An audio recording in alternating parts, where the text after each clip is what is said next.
বয়স্ক বাবা 60 বছর ধরে সুদ খান, কিস্তি নিতেছেন, বউ বাচ্চার লাইগা মিথ্যা বলে চুরি করে হারাম রোজগার করেন, 30 বছর ধরে ওজনে কম দেন,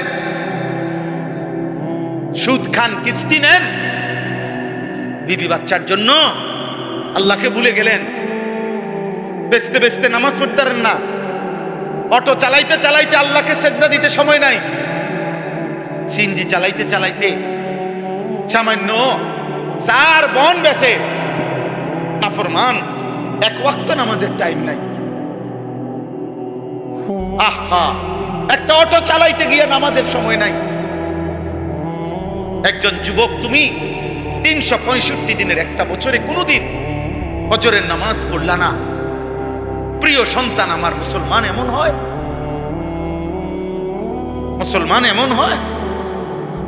খুদার 365 দিনে কোনোদিন মনেও পড়ল না ফজরের ওয়াক্ত হয় কখন, ফজরের নামাজ হয় কখন, ফজরের আজান হয় কখন।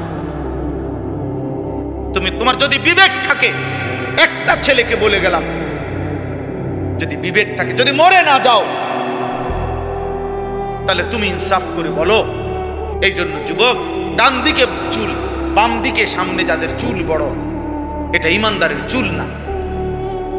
পৃথিবীর কোন ইমানদারের চুল এ ডানে বড়, বামে বড়, সামনে বড় হতে পারে। এ কাফেরের চুল, মুশরিকের চুল, বেঈমানের চুল, ইহুদি, খ্রিস্টান, হিন্দু, বৌদ্ধ, নাস্তিক, মুরতাদ, নাম বংশ পরিচয়হীন কোন মানুষের চুল হইতে পারে, ইমানদারের চুল না। ইমানদারের চুল, দাজ্জালের চুল। যত হাদিসে নবীজি বলছেন দাজ্জালের কথা, প্রত্যেক হাদিসে নবীজি সাল্লাল্লাহু আলাইহি ওয়াসাল্লাম বলছে দাজ্জালের চুল হবে এলোমেলো, কাতা, জুফালুশ শা'r, জা'দুর রাস, শাদীদু জুউদাতিশ শা'r।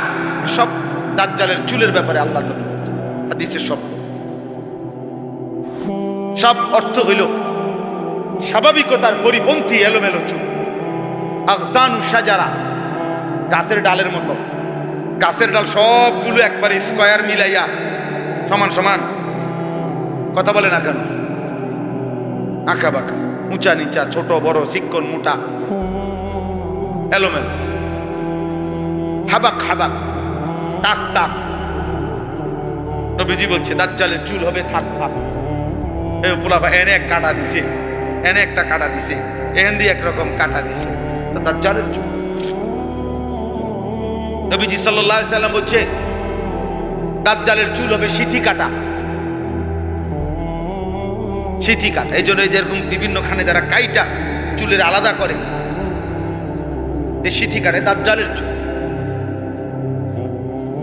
এই জন্য বললাম, আমি যে আয়াতটা পড়ছি, এবার আয়াতের তর্জমা বলি।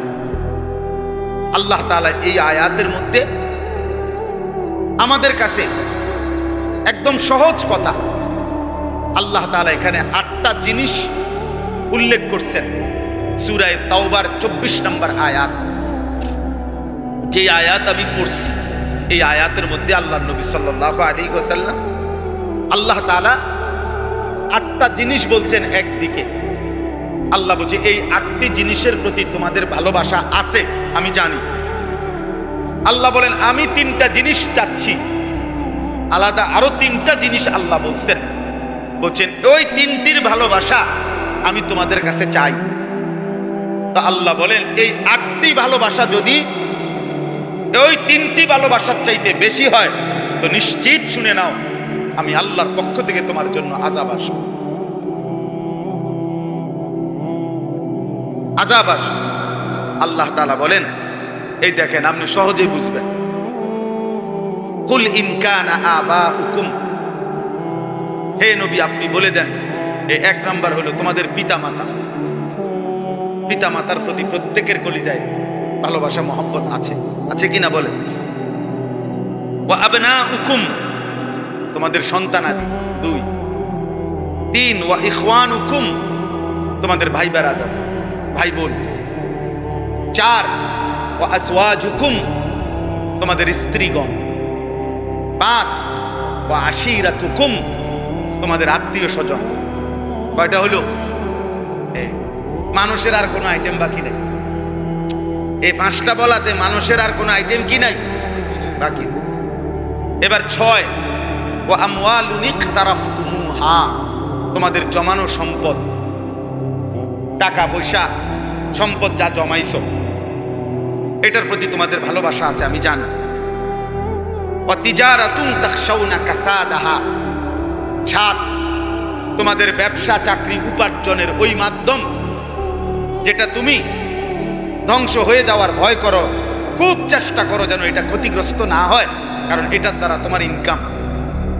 আমার এই হুজুর, আমার এই দোকানটাই আমার পুঁজি, আমার এই সিএনজিটাই আমার পুঁজি, আমার এই চাকরিটাই আমার পুঁজি, মানুষ এরকম বলে না? আল্লাহ বলেন এ তোমার যে কর্ম, যেটা তুমি ভাবো যে এটা শেষ হইলে আমার ক্ষতি হয়ে যাবে, আল্লাহ বলে তোমার সেই উপার্জনের মাধ্যম।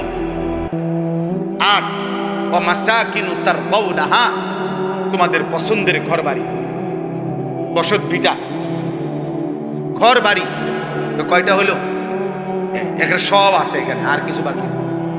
তোমাদের পিতা মাতা, তোমাদের সন্তানাদি, তোমাদের ভাই বোন, তোমাদের স্ত্রীগণ, তোমাদের আত্মীয় স্বজন, তোমাদের জমানো সম্পদ, তোমাদের উপার্জনের মাধ্যম, তোমাদের ঘর, পছন্দের ঘর বাড়ি। এই 8টি জিনিস আল্লাহ বলেন আমি জানি এই 8টি জিনিসের প্রতি তোমাদের ভালোবাসা আছে। আছে কিনা বলেন? এটা হারাম? কথা বলেন না। এই ভালোবাসা হারাম। ভাই বোনের প্রতি ভালোবাসা হারাম, মা বাবার প্রতি ভালোবাসা হারাম, স্ত্রীর প্রতি ভালোবাসা হারাম, আমার উপার্জনের জন্য ভালোবাসা হারাম, হারাম। শুধু আল্লাহ বলেন আমি 4টা জিনিস চাই, আরে 3টা জিনিস চাই। 1, আল্লাহর ভালোবাসা। 2, রাসূলুল্লাহ সাল্লাল্লাহু আলাইহি ওয়াসাল্লামের ভালোবাসা। 3, আল্লাহর পথে জিহাদের ভালোবাসা। মানে আল্লাহর জন্য এই ভালোবাসা হৃদয়ে থাকতে হবে যে আল্লাহ জান চাইলে জান দেব, মাল চাইলে মাল দেব। জান এবং মালের জিহাদ, আপনার পথে জান দেব, আপনার পথে মাল দেব, যখন চাইবেন তখন রাজি, যখন চাইবেন তখনই রাজি। আল্লাহ তাআলা বলেন এই 3টা আল্লাহর ভালোবাসা, রাসূলুল্লাহ সাল্লাল্লাহু আলাইহি ওয়াসাল্লামের ভালোবাসা, জিহাদের ভালোবাসা। কোন 1 নাম্বার কি? 2 নাম্বার, 3 নাম্বার জিহাদ, আল্লাহর জন্য জান মালের কুরবানি। আল্লাহ তাআলা বলেন এই 3টি ভালোবাসা আমি চাই তোমাদের কাছে, ইমানদারদের কাছে। এখন আল্লাহ বলেন ওই 8টি ভালোবাসা থাকুক, আমি মানা করি না, শুধু আমি আল্লাহ এতটুকু চাই যে এই 3টা থাকবে উপরে, ওই 8টা থাকবে নিচে। খালাস, এর দূরে চাই আমি। বুঝেন নাই কথাটা? আমি আল্লাহ শুধু এটুকুই চাই। স্ত্রী বাদ দিতে বলি নাই, ছেলে মেয়ে বাদ দিতে বলি নাই, বাজার ব্যবসা বাদ দিতে বলি নাই, ঘর সংসার চাকরি কিচ্ছু বাদ দিও না, শুধু আমাকে উপরে রাখো, আমার বন্ধুকে উপরে রাখো, আমার পথে জান মালের কোরবানি, এই মানসিকতা এটাকে উপরে রাখো, জিহাদকে ঊর্ধ্বে রাখো। আর যদি এই 8টি আহাব্বা ইলাইকুম মিনাল্লাহ ওয়া রাসূলিহি ওয়া জিহাদিন ফি সাবিলিহি, এই 8টি যদি আল্লাহর ভালোবাসার চাইতে বেশি হয়ে যায়, রাসূলের ভালোবাসার চাইতে বেশি হয়ে যায়, জিহাদের ভালোবাসার চাইতে বেশি হয়ে যায়, খোদার কসম আল্লাহ বলে ফাতারাব্বাসু, তাহলে অপেক্ষা করো, হাত্তা ইয়াতি আল্লাহু বিআমরি, আল্লাহর আযাব আসা পর্যন্ত। আল্লাহর আযাব আসবেই, ফিদ দুনিয়া ওয়াল আখিরা, দুনিয়াতে ও আখিরাতে। বেইজ্জতি আল্লাহ করবেই। চাচা, যুবক, মনে রাখো, আল্লাহকে ভুলে গেছো। বয়স্ক বাবা 60 বছর ধরে সুদ খান, কিস্তি নিতেছেন, বউ বাচ্চার লাইগা মিথ্যা বলে চুরি করে হারাম রোজগার করেন, 30 বছর ধরে ওজনে কম দেন, সুদ খান, কিস্তি নেন, বিবি বাচ্চার জন্য আল্লাহকে ভুলে গেলেন। বেচতে বেচতে নামাজ পড়তে পারেন না, অটো চালাইতে চালাইতে আল্লাহকে সেজদা দিতে সময় নাই, সিএনজি চালাইতে চালাইতে সামান্য 4 বন বেছে নাফরমান, এক ওয়াক্ত নামাজের টাইম নাই। আহা, একটা অটো চালাইতে গিয়ে নামাজের সময় নাই। একজন যুবক, তুমি 365 দিনের একটা বছরে কোনোদিন ফজরের নামাজ পড়লা না। প্রিয় সন্তান আমার, মুসলমান এমন হয়? মুসলমান এমন হয়?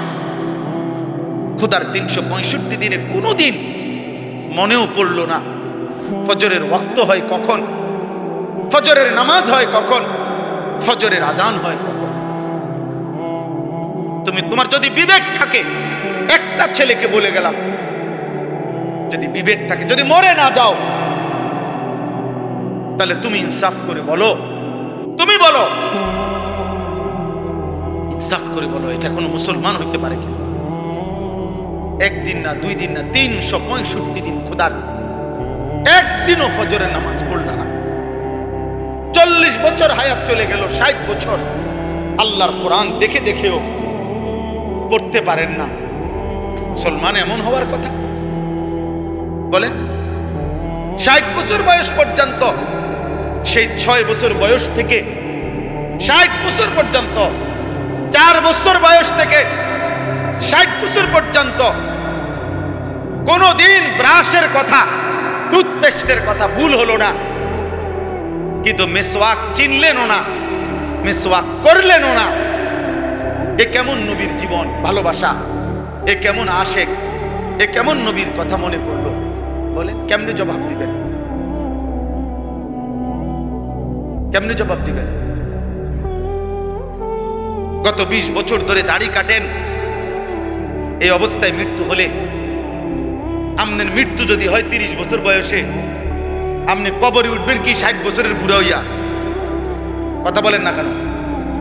আরে বুঝেন নাই আমার কথাটা? যার মৃত্যু যে অবস্থায় হয়েছে, তো উনি কবরের থেকে যখন উঠবে হাসরের মাঠে, তখন বুড়ো হয়ে উঠবো।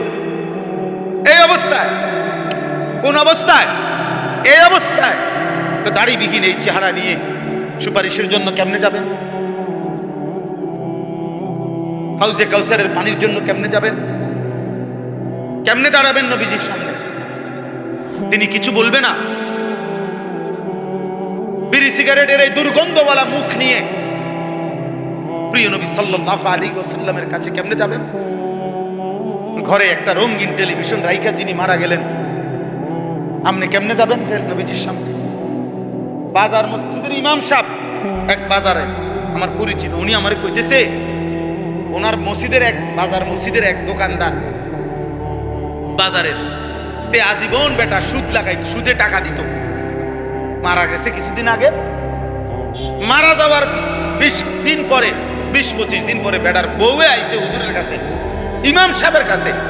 ইমাম সাহেবের কাছে আইসা পর্দার আড়ালে বলতেছে, হুজুর আমগো হেবটা কাঁদতে কাঁদতে টাকা পায়, আপনি তো পুরা বাজারের সবাই চিনেন, আপনি যদি টাকা নিয়ে উড়াই দিতেন, সুদের টিয়া উড়াই দিত ইমাম সাহেব।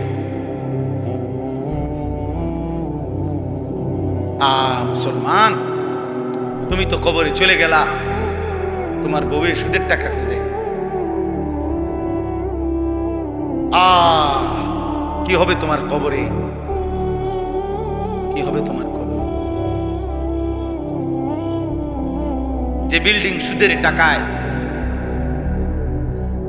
যে বিল্ডিং কিস্তির টাকায়, যেই সোফা কিস্তির টাকায়, যেই ঘরের খাট পালং ফার্নিচার কিস্তির টাকায়, ওইগুলা যতদিন ওই ঘরে থাকবে, যতদিন এগুলো ব্যবহৃত হবে, ততদিন পর্যন্ত আমল নামার মধ্যে গুনাহ উঠতেই থাকবে, উঠতেই থাকবে, উঠতেই থাকবে। আপনি কবরের থেকে তওবা করবেন কেমনে? কবরে তো তওবা করা যায় না, তওবা এখানে করতে হয়। মরার পরে তো তওবা করা যায় না বাপ, কবর থেকে তো তওবা করা যায় না। আল্লাহ পাক বলছেন, আমি বেইজ্জতি করব, ফাতারাব্বাসু, অপেক্ষা করো, আমি শাস্তি দেব, আমি আযাব দেব, আযাব দেব। আল্লাহকে নারাজ করে দুনিয়া চলছো যুবক, চলো।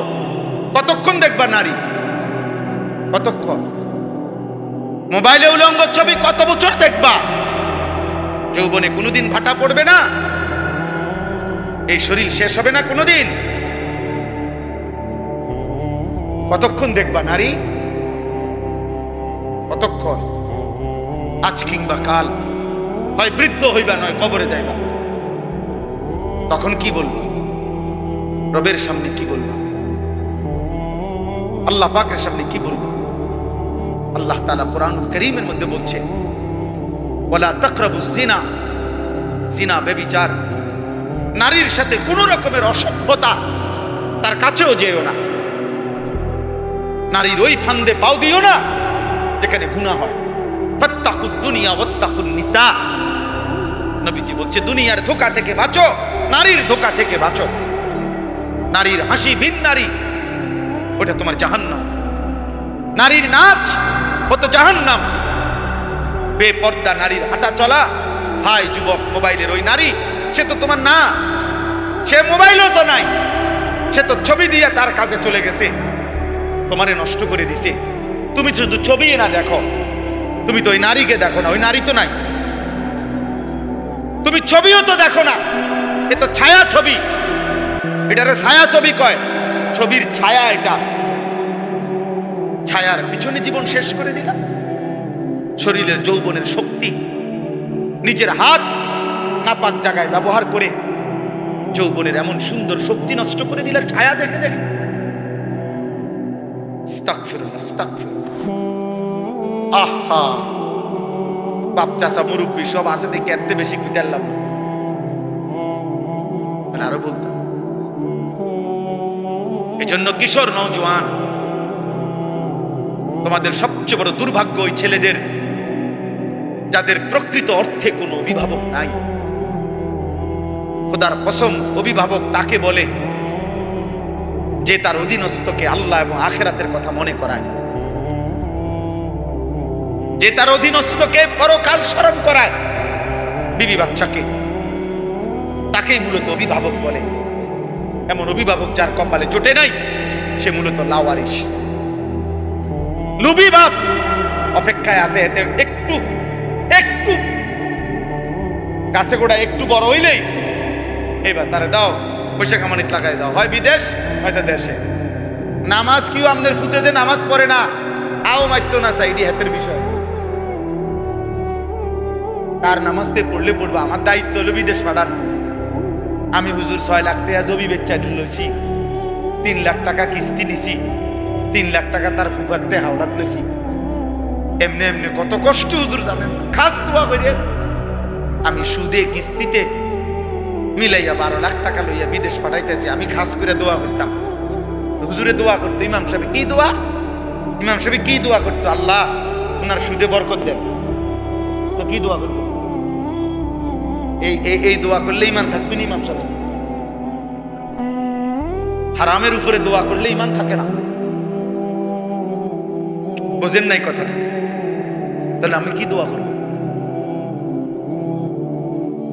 এখানে দোয়ার কি আছে? আল্লাহ আমাদেরকে বুঝ দান করেন। একটা ছেলেই বুঝো ভাই, একজন বাবাই বুঝেন আখিরাত নিশ্চিত, কবর নিশ্চিত। রাসূল সাল্লাল্লাহু আলাইহি সাল্লামকে ভালোবাসেন, আর ভালোবাসা মানে সুন্নাত অনুসরণ করা। সুন্নাহ, আমি এই কিতাব আনছি আপনাদের জন্য বিক্রি করতে, আমার এই সাদা গাড়িতে বিক্রি করি, ইচ্ছা করে আনাইছি সিলেট থেকে।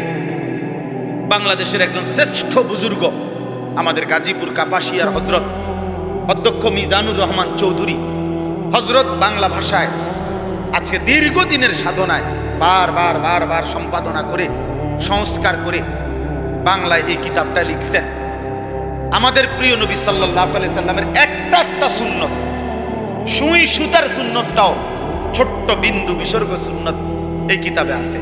নবীজি প্রতিটা আমল কিভাবে করছেন, প্রামাণ্য দলিল সমৃদ্ধ, একেবারে প্রত্যেকটা মুসলমান তার ঘরে একটা কিতাব, মাত্র 400 টাকা। এই কিতাবটা অনেক বড় মোটা, বাংলা ভাষায় এর চাইতে পূর্ণাঙ্গ দলিল সমৃদ্ধ নবীজির সুন্নাতের উপরে আর কোনো বাংলায় কিতাব এত বড় নাই, এত মোটা বলিও, ছোট ছোট আছে। হ্যাঁ, ওই তো ছোট ছোট আছে, কিন্তু এটা পূর্ণাঙ্গ। আমি ইচ্ছা করে বলছি যে ও গাজীপুর থেকে আনাইছি, সিলেট থেকে আনাইছি, যে আমরা যেহেতু মাহফিলে মাহফিলে যাই, আল্লাহর বান্দারা কিনলে ফায়দা হবে। এক সময় মুকসুদুল মুমিনিন ঘরে ঘরে থাকতো, বেহেশতি জেওর ঘরে ঘরে থাকতো, এমন একটা কিতাব প্রত্যেকের ঘরে ঘরে রাখার মতো। বিবি পড়বে, দাদি পড়বে, নানা পড়বে, ছেলে পড়বে, যে পড়বে নবীজির একটা একটা সুন্নাত শিখতে পারবে। আল্লাহ নবী সাল্লাল্লাহু আলাইহি সাল্লামের সুন্নাত সুযোগ থাকলে কিনে নেবেন 400 টাকা দিয়ে। আমি আপনাদের কাছে শেষ করলাম এই কথা বলে, আল্লাহু লা ইয়াহদিল কওমাল ফাসিকিন। আল্লাহ তাআলা শেষ কথা বলছে, এই 8টি জিনিসকে যারা উপরে উঠাবে, আল্লাহ রাসূলের ভালোবাসাকে নিচে নামাবে, আল্লাহ বলেন এরা ফাসিক, এরা পাপী। আর এমন পাপীকে আমি আল্লাহ জান্নাতের পথ দেখাবো না, হেদায়েতের রাস্তা দেখাবো না, আলোর পথে চালাবো না। ভাত খাওয়ামু, ভাত খাওয়াম, ভাতের লেগে আটকাইতে, ভাত তো ফাঁসির আসামিরও খাইতে দেয়, ভাত তো জেলখানাতেও দেয়। দুনিয়ার খাবার এ তো আল্লাহ তাআলা জন্তু জানোয়াররাও খাবার, গরু, ছাগল, কুকুর, বিড়াল ওরা খায় না? কথা বলেন না কেন? ওরা দুনিয়া ভোগ করে কিনা? ওরা পেশাব পায়খানা করেনি, ওরা ঘুম যায়নি, ওদের সন্তানাদি হয়নি, গরু ছাগলের বাচ্চা হয় কিনা বলেন? তাহলে যৌন চাহিদা, ঘুম, পেশাব পায়খানা, খাবারের চাহিদা, এটা তো জানোয়ারেরও পূরণ হয়। একটি বাঘ কোনোদিন জীবনে, কল্পনা করেন তো, একটা বাঘ জঙ্গলের জীবনে কোনোদিন ফাঙ্গাস তেলাপিয়া খায়নি, এই তো সারা বছর গোশত খায়। সে এমন রবের গোলাম যে রব তাকে প্রতিদিন প্রতিবেলা গোশত দিয়ে রিজিক দেয়। আমাদের কোন মানুষের এরকম কে আছে যে 30 বছর 3 বেলাই গোশত খায়? বলেন, 1000 কোটি টাকার মালিক হইলে তো আরো বেশি কম খায়, ভেজিটেবল খায়। ভেজিটেবল কয় সারে ভেজিটেবল খায়, আসলে সবজি শাক। আর কি আপনি এটি ইংরেজি মারলে কি লাভ? ইংরেজি করলে কি আর এটা গোশত হয়ে যায়নি? শাক তো শাকে, মানে ভেজিটেবল কইলেও যে কথা, মূলার শাক তো মূলার শাকে, পাট শাক তো পাট শাকে, কলমির শাক তো কলমির শাকে, এটা কি আর গোশত হয়ে যাবে ভেজিটেবল বললে? আল্লাহ আমাদেরকে বুঝ দান করেন। অতএব দুনিয়া মিলে গেছে বাবা, এটা তেমন কিছু না। আখিরাত ऐसे रहे या वैसे रहे, वहां देखना फिर कैसे रहे। এভাবে রইলেন কিংবা ওইভাবে রইলেন, দেখার বিষয় হলো ওইখানে কি থাকবেন আখিরাত। প্রিয় যুবক ভাই, তোমাদের কাছে অনুরোধ, ভাইয়া নষ্ট হইও না বাপ, চরিত্রহীন হইও না বাপ। তোমারে কেউ মনে রাখতো না, আখিরাতেও কেউ চিনবে না, নাফরমানকে কেউ চিনবে না রে বাপ। লা ইউসআলু হামিমুন হামিমা, কোন বন্ধু বন্ধুকে জিজ্ঞেস করবে না। ফালা আনসাবা বাইনাহুম ইয়াওমাইদিন ওয়ালা ইয়াতাসাআলুন, কেউ কাউরে পরিচয় দিবে না, কিছুই জিজ্ঞেস করবে না। নাফরমানের কোনো বন্ধু হবে না। ওমা লিজ জালিমিনা মিন আনসার, আল্লাহ বলে পাপীর কোনো বন্ধু হবে না, ইমানদারের বন্ধু হবে, সেজদাওয়ালার বন্ধু হবে। প্রত্যেক নেককার হাসরের ময়দানেও বন্ধু খুঁজে পাবে, বন্ধু খুঁজে। আল্লাহু ওয়ালিউল্লাযীনা আমানু, আল্লাহ নিজে বলছেন ইমানদারের বন্ধু সরাসরি আল্লাহ। আল্লাহ আমারে পাইবা বান্দা, সেজদা দিও এখন, সেদিন হাসরের মাঠে আমারে পাইবা। আমি নিজেই ডেকে আনব, আমি আমার আরশের নিচে তোমারে ডাইকা। আল্লাহ আমাদেরকে হেফাজত করেন। যুবক ছেলেরা নামাজ পড়ো, আখলাকের হেফাজত করো। রাত দিন প্রিয় ছেলেরা মোবাইল দেখে, নারী দেখে, অস্থির ছবি দেখে নষ্ট হয়ে, জিনা, ব্যভিচার, অশ্লীলতা, বেহায়াপনা, মদ, জুয়া, অনলাইনে জুয়া খেলা, মোবাইলে জুয়া খেলা, দোস্ত আমার এমন বরবাদ করে। ওই দিন পরশু রাত্রে এক ছেলে, রাতের 2টা, 1:30, 2টা, আমি মাহফিল থেকে আসতেছি, 2500 নারায়ণ, এমন কান্দা কাঁদছে, আমার জড়ায় ধরে বলতেছে, হুজুর আমার আব্বা অনেক কষ্ট করে আমার একটা ফার্মেসি নিয়ে দিছে, জুয়া খেলা অনলাইনে মোবাইলে, বাবার সবটা টাকা শেষ করে ফেলছে, এখন ফকির।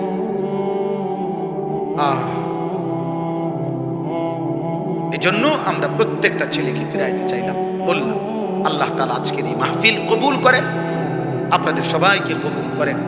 আমার জন্য দোয়া করবেন, আমিও আপনাদের জন্য দোয়া করি। আমার একটা ছোট্ট মাদ্রাসা কুমিল্লা ক্যান্টনমেন্ট ময়নামতি সাহেবের বাজার, আলহামদুলিল্লাহ 500-র মতো ছাত্র আছে মাদ্রাসায়। মাদ্রাসায় আমার একটা বড় স্বপ্ন, মাদ্রাসাটাকে আমি বড় একটা মাদ্রাসা এইভাবে করতে চাই যে মাদ্রাসার 2টা অংশ থাকবে। এই বাচ্চারা যেগুলা পড়ে এগুলাও তো আছেই, একটা ভিন্ন মাদ্রাসা করতে চাচ্ছি ওই মাদ্রাসার সাথে, যেখানে সমস্ত মুসলমানদের জন্য মাদ্রাসা। আমার একটা স্লোগান আছে যে যার সময় যতক্ষণ দিন শিখবে ততক্ষণ। সারা বছর আমি একটা আলাদা মাদ্রাসা চালু করতে চাচ্ছি, খুব চেষ্টা করি। ইতিমধ্যে কিছুটা উদ্যোগ নিছি, অর্থাৎ যে যখন আসবে যেটুকু সময় নিয়ে আমার উস্তাদ আলাদা থাকবে, উনি তাকে অতটুকু সময় কিছু না কিছু দিন শিখাবেন। 3 ঘন্টার জন্য আসছেন, ওযুটা শিখে যান, রুকুটা দেখে যান, একটা সূরাই মশক করে যান। অর্থাৎ যার সময় যতক্ষণ দিন শিখবে কি ততক্ষণ। আমি এই আশা নিয়ে একটা বড় জায়গা কিনছি, ওইখানে 94.5 শতক জায়গা, প্রায় 1 একর জায়গা, প্রায় 2.5 কোটি টাকা জায়গার দাম। তো আপনাদের কাছে অনুরোধ, আমার ওই জায়গাতে একটা নামাজের মুসল্লা পরিমাণ জায়গার দাম হইল 4200 টাকা, মানে 4200 টাকা। আপনাদের কাছেও আবেদন করলাম, যদি কোনো ভাই মহব্বতের ভাই দিল চায় আমার মাদ্রাসার মধ্যে এই এক নামাজের মুসল্লা পরিমাণ টাকা এনে, মোবাইলে বিকাশ নাম্বার আছে আমার কাগজগুলোতে, আপনার মন চাইলে পাঠাবেন। পাঠাইলে আমরা আজীবন উন্নয়ন সদস্য আমাদের মাদ্রাসার, সারা বাংলাদেশের যেই হোক সে, তারে আমরা আমাদের মাদ্রাসার সদস্য বানাবো, উন্নয়ন সদস্য। এটা আমাদের আশা।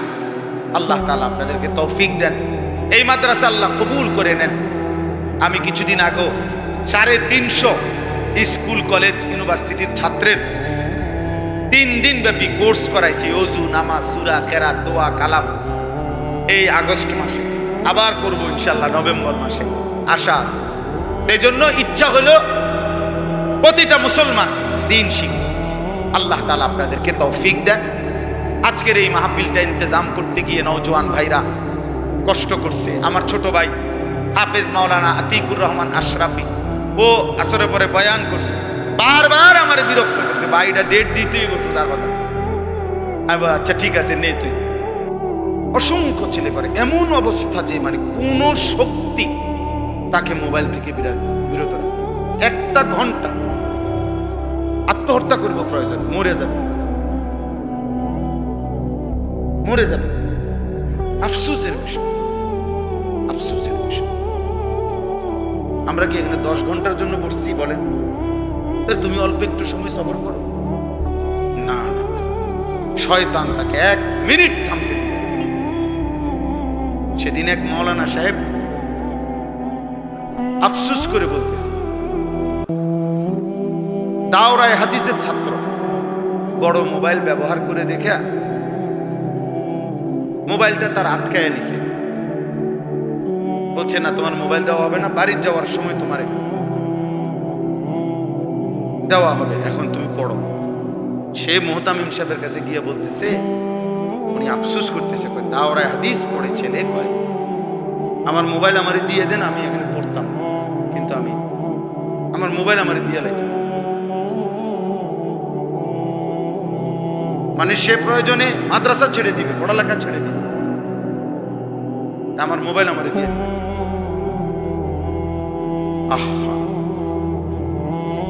আফসোসের ব্যাপার। সে মানে কেমন দুঃখজনক বলে। আল্লাহর কোরআন প্রয়োজনে ছেড়ে দেব, নবীর সুন্নাত ছেড়ে দেব, হাদিস ছেড়ে দেব। মাদ্রাসা বদলাবো প্রয়োজনে, শিক্ষক দরকার 10 মাদ্রাসা বদলাবো 6 মাসের ভিতরে। মোবাইল চালাইতে দিতে, মোবাইল চালাইতে দিতে, নাই তো মাদ্রাসা বদলাইতে থাকবে সে। আফসোসের ব্যাপার ভাইয়া। যদি বলেন খোলামেলা না বললে ভালো হইতো, কোনানে কইতো, আপনারা তো খুঁজেই পাই না। কেউ যদি মনে করেন যে না আলাদা বললে পারে, আলাদা ফাই কই আমি বলতাম, আলাদাও তো খুঁজে পাই না। এই জন্য সবার জন্য কথা ভাই, এটা একটা প্রয়োজন তো অবশ্যই প্রয়োজন থাকতেই পারে। বড় মোবাইল দ্বারা অনেক প্রয়োজনীয় কাজকর্ম বর্তমান সময়ে, বাজার, ব্যবসা, শিক্ষা, পড়ালেখার, চাকরির হাজারো কাজ আছে। হ্যাঁ, অবশ্যই কাজ আছে, যেটা প্রয়োজন, যেখানে যেটুকু সেটা তো প্রয়োজনীয়। প্রয়োজনকে প্রয়োজনের মধ্যে রাখেন। 24 ঘন্টার বিলাসিতা জীবনের একমাত্র সাধনা, সারা দিন রাত এর মধ্যেই চোখ দিয়ে রাখা, এটা কোন ধরনের পাগলামি? এভাবে তো আখেরাত পরে থাক ভাইয়া। আমি তো ধমক দিছি, আজকে তুমগো ছেলে করে ধমক দিবারও কেউ নেই। তোমরা মনে করছো আর কি কেউ বাধা দিচ্ছে না বলে তুমি খুব খুশি? না রে দোস্ত, কসম খোদার, যাকে কেউ টেনে ধরে না, যাকে কেউ ফিরায় না, যারে কেউ আল্লাহর দিকে আনতে চেষ্টা করেও না, ছেড়ে দিছে তারে, কসম খোদার এটা হলো ওই ব্যক্তির উপরে আল্লাহর সবচেয়ে বড় লানত, যে তার কোনো অভিভাবক, তার কপালে এমন কেউ জোটে নাই যে তাকে টেনে দেব।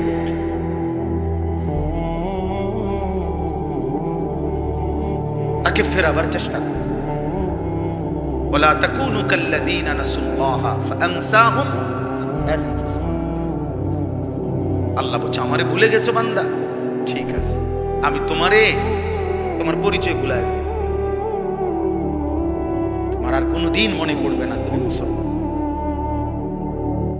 তোমার আর কোনো দিন মনে পড়বে না যে মুসলমানের হালাল হারাম বলতে কিছু আছে। তোমার আর কোনোদিন মনে পড়বে না যে মুসলমানের জন্য পাক পবিত্র থাকার আলাদা কোনো গুরুত্ব আছে। এটা তোমার ভুলেই যাবে, ভুলেই যাই। কোন মানুষের উপরে আল্লাহর সবচেয়ে বড় আযাব, এটা আমার শায়েখ বলছে, আল্লামা মুফতি মুশতাকুর নবীর কাসেম হুজুর বলছে, কোন মানুষের উপরে আল্লাহর সবচেয়ে বড় শাস্তি কি? যে আল্লাহ তাআলা তাকে আত্মভোলা করে দিয়েছে, সে আর এটা মনেই নাই তার যে কবর হবে, আখেরাত হবে, হাসরের ময়দান হবে, বিচার হবে, তার যে আমলনামা লেখা হইতেছে, তার যে গুনাহ থেকে বাঁচা দরকার, এটা হারাম, এটা হালাল, এটা জায়েজ, এটা না জায়েজ, এই কথাটাই যে ভুলে গেছে।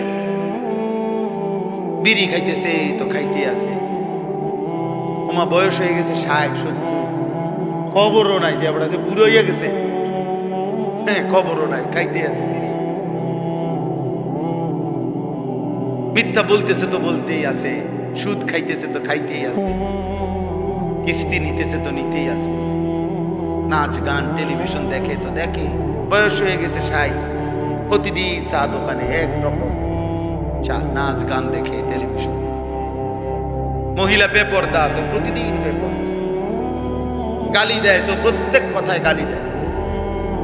পরে ভাইয়া এটা কেমন জীবন?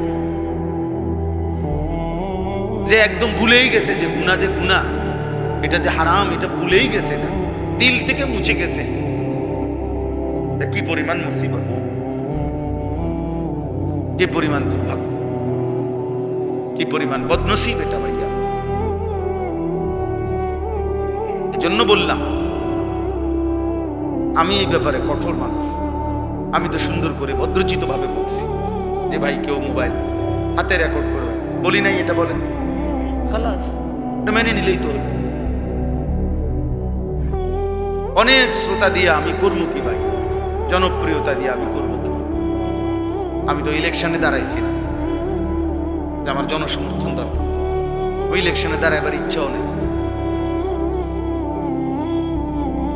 মনে করেন আপনি কবেন যে আপনারে দেয় কেউ না, আমার কেউ দেওয়ানোর দরকার। আমরা এখন হুজুরে রাগ করলে বলতো আমার এক উস্তাদ, যা তোরও আমি দেখতে পারি না, তুইও আমার দেখতে পারিস না, সমান সমান সমান সমান। তাহলে এই জন্য ভাইয়া ফিরতেই হবে, বুঝতে হবে তো উপলব্ধি, অনেক বড় নিয়ামত। মানে আমি আমাকে চিনা, আমি আমাকে বুঝা, নিজেকে চেনা অনেক বড় নিয়ামত। বুজুর্গরা তো এই জন্য বলে, এটা হাদিস না যদিও, কিন্তু আউলিয়াদের কথা, যে নিজেকে চিনলো, সে কাকে চিনলো? আল্লাহকে চিনল। আসলে বাস্তবতা নিজেকে চেনা। আমি মুসলমান, আমারে নামাজ পড়তেই হবে, আমার যত কষ্টই হোক আমারে ফজরের নামাজ পড়তেই হবে, কারণ আমি তো মুসলমান। এই যে উপলব্ধি, এই বিশ্বাস কলিজা এটা বসা অনেক বড় নিয়ামত, অনেক বড় নিয়ামত। যে নাফরমান আত্মভোলা হয়ে যায়, নিজেকে ভুলে যায় দোস্ত, ও আর ফিরতে পারে না। নুওয়াল্লিহি মা তাওয়াল্লা ওয়া নুসলিহি জাহান্নাম ওয়া সাআত মাসীরা। আল্লাহ বলেন, আমার রাসূলের উল্টো পথে যে চলবে, আমার ইমানদার মুত্তাকি মুমিন বান্দা যে পথে চলে তার উল্টো পথে যে চলবে, আমি আল্লাহ বললাম রাসূলের উল্টো, মুমিনদের উল্টো পথে চললে, খোদার কসম আল্লাহ কোরআনে বলছে, আমি তাকে ওই উল্টো পথেই চালাবো, আর এই উল্টো পথেই একদিন জাহান্নামে ফেলবো। নুওয়াল্লিহি মা তাওয়াল্লা ওয়া নুসলিহি জাহান্নাম ওয়া সাআত মাসীরা। আর সেটা বুঝবে কত নিকৃষ্ট ঠিকানা। আল্লাহ আমাদেরকে বুঝদান করে। চলো ভাই, রাগ হইও না, আল্লাহ তোমারও ভালো করুক। সুম্মা লিতাকুনু শুয়ুখা, আল্লাহ বলেন এরপরে পৌঁছে যায় কেউ বৃদ্ধ অবস্থা। তাহলে দেখেন, আল্লাহ তাআলা তিনটা স্তর বলছে, একটা শিশু, একটা যৌবন, একটা বৃদ্ধ। কিন্তু আল্লাহ নিজে বলে, আয়াত শেষ হয় নাই এখনো, অমিনকুম মান ইউতাওয়াফা মিন ক্বাবলু, আমি অনেককেই এই তিন অবস্থায় পূর্ণ পৌঁছবার আগেই, মানে বৃদ্ধ পর্যন্ত যাওয়ার আগেই মৃত্যু দিয়ে থাকি। এই জন্য প্রতিদিন ইনসাফের সাথে দেখেন, সারা পৃথিবীতে বিপদে হোক, অ্যাক্সিডেন্টে হোক, রোগে হোক, যেই কোনো গোলযোগে হোক, বয়স্ক বুড়া মানুষ তার চাইতে বেশি নওজোয়ান শক্ত সামর্থ্যবান মানুষ, তাদের মৃত্যুই বেশি হয়। আপনি দেখেন, ইবনুল জাওজি রাহমাতুল্লাহ আলাইহি বলছে, কোন গাছের যে ফলের জন্য যে মুকুল বের হয়, মুকুল বুঝেন না, আম গাছের যে প্রথম বের হয়, এটারে কি কয়? বইল। আজ ধরে নিলাম, আমরা এটা বলি, আমরাও বলি আমের বইল। এ সব মুকুল আমে রূপান্তর হয় না, ঝরে যায় বেশি। যেগুলো ছোট্ট ছোট্ট আম হয়, এগুলো অধিকাংশই বড় হয় না, ছোট্ট ছোট্ট আমই ঝরে যায় বেশি। যেগুলো বড় হয় একটু, এগুলোও অধিকাংশ পাকে না, এর মধ্যেও ঝরে যায় অনেক। শেষ চূড়ান্ত পাকে অল্প কিছু আম, অল্প কিছু আম ঝরেই যায় বেশি। এজন্য ইবনুল জাওজি রাহমাতুল্লাহ আলাইহি বলছেন এটা, যে হে যুবক, হিসেব করে দেখো, ঝরেই যায় বেশি, টিকে থাকে কম। অতএব কোনো যুক্তি নাই যে এখনো সময় আছে, এখনো হায়াত লম্বা বাকি। কে তোমারে বললো ভাইয়া যে আমার দাদা 60 বছর বাঁচছে বলে আমিও 60 বছর বাঁচবো? এর নিশ্চয়তা কে দিল? আমার আব্বা 65 বছর 70 বছর বাঁচছে বলেই আমিও 65 বছর বাঁচবো, এই নিশ্চয়তা আমাদেরকে কে দিছে? আল্লাহ তো বলছে, অমিনকুম মান ইউতাওয়াফা মিন ক্বাবলু ওয়ালিতাবলুগু আজালাম মুসাম্মা।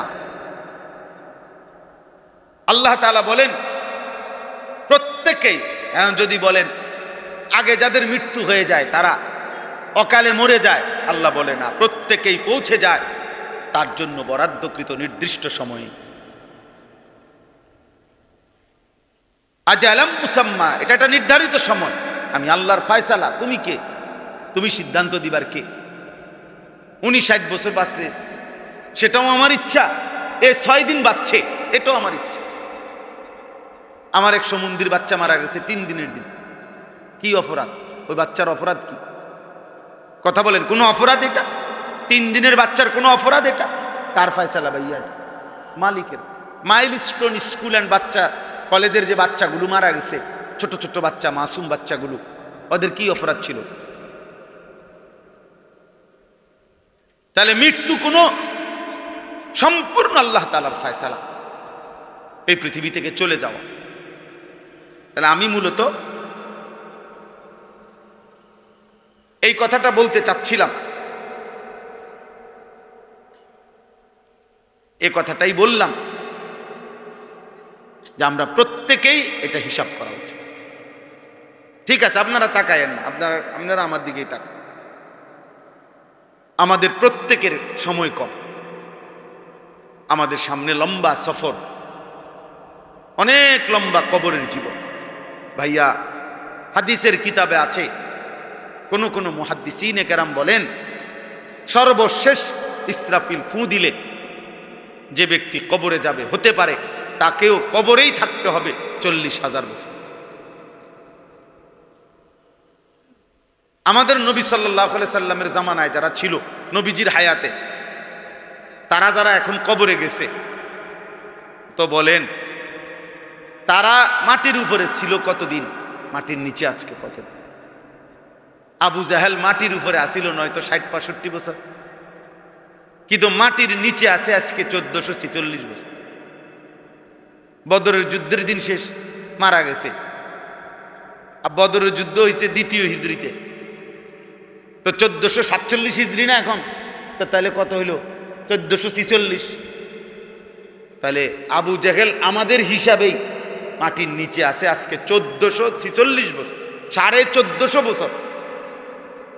তাহলে মাটির উপরে কি এতদিন ছিল? তাহলে তুমি আমি কেমনে হিসাব মিলাইলা? এই ফুর্তি, এই আনন্দ, এই তামাশা, এই নাফরমানি জিন্দেগি, আল্লাহ তাআলার অবাধ্যতা, দুনিয়ার ব্যস্ততা, নামাজ পড়তেও মনে নাই, আল্লাহকে ডাকতেও মনে নাই, একটা সূরা কেরাত দোয়া কালাম শিখবারও টাইম নাই। এ কেমন মুসলমান জাতি আমরা, যে জাতির বৃদ্ধ আল্লাহর কোরআন সহি শুদ্ধ পড়তে পারে না, বাচ্চাও পারে না, নওজোয়ানও পারে না। পারে যারা অল্প সংখ্যক, সারা বাংলাদেশে মাদ্রাসায় পড়ে, জরিফে হলো সর্বোচ্চ 7%, 7% মাত্র, সর্বোচ্চ সরকারি, কওমি, আলিয়া সব মিলাইয়া 100 জন বাচ্চার মধ্যে 7 জন মাত্র মাদ্রাসায় পড়ে, বাকি 93 জন স্কুল কলেজে পড়ে। তাহলে এই 93 জন বাচ্চার কোরআন, সূরা, কেরাত, দোয়া, কালাম এগুলো শিখবার বা শিখাবার দায়িত্ব কার? কে তাদের নামাজ ঠিক করে দিবে? কে তাদের সূরা কেরাত ঠিক করে দিবে? এদের অধিকাংশ ছেলে ফরজ গোসল জানে না, কেমনে করতে হয়। অজুর সুন্নাতগুলো আপনি জিজ্ঞাসা করেন, ও বলতেও তো পারবে না। ও দেখা দেখি অজু যেটা করছে, এটা ট্যাপের নিচে শুধু পাওটা দিয়ে দিছে, শুধু ট্যাপের নিচে পাও দিলে তো পাও দেওয়া হয় না, পাও দেওয়া হয় না। শুধু ঝর্ণা ছেড়ে দিলে ফরজ গোসল আদায় হয় না। পানিতে শুধু ডুব দিয়ে সাবান লাগায় ফেললে ফরজ গোসল আদায় হয় না। ফরজ গোসল আদায়ের জন্য নাকের নরম জায়গা পর্যন্ত পানি পৌঁছাইতে হয়, ফরজ। আর নাকের নরম জায়গায় পানি কেমনে পৌঁছাইতে হয়, এটা কোনো আলেমে দিন থেকে যদি কেউ না দেখে, না শিখে, আল্লাহর কসম 100 বছরও 1 কোটি বছরও তারটা হবে না, কোনো বুড়ামি আরও হবে না। আমি বললাম, চ্যালেঞ্জ করলে এখন করেন।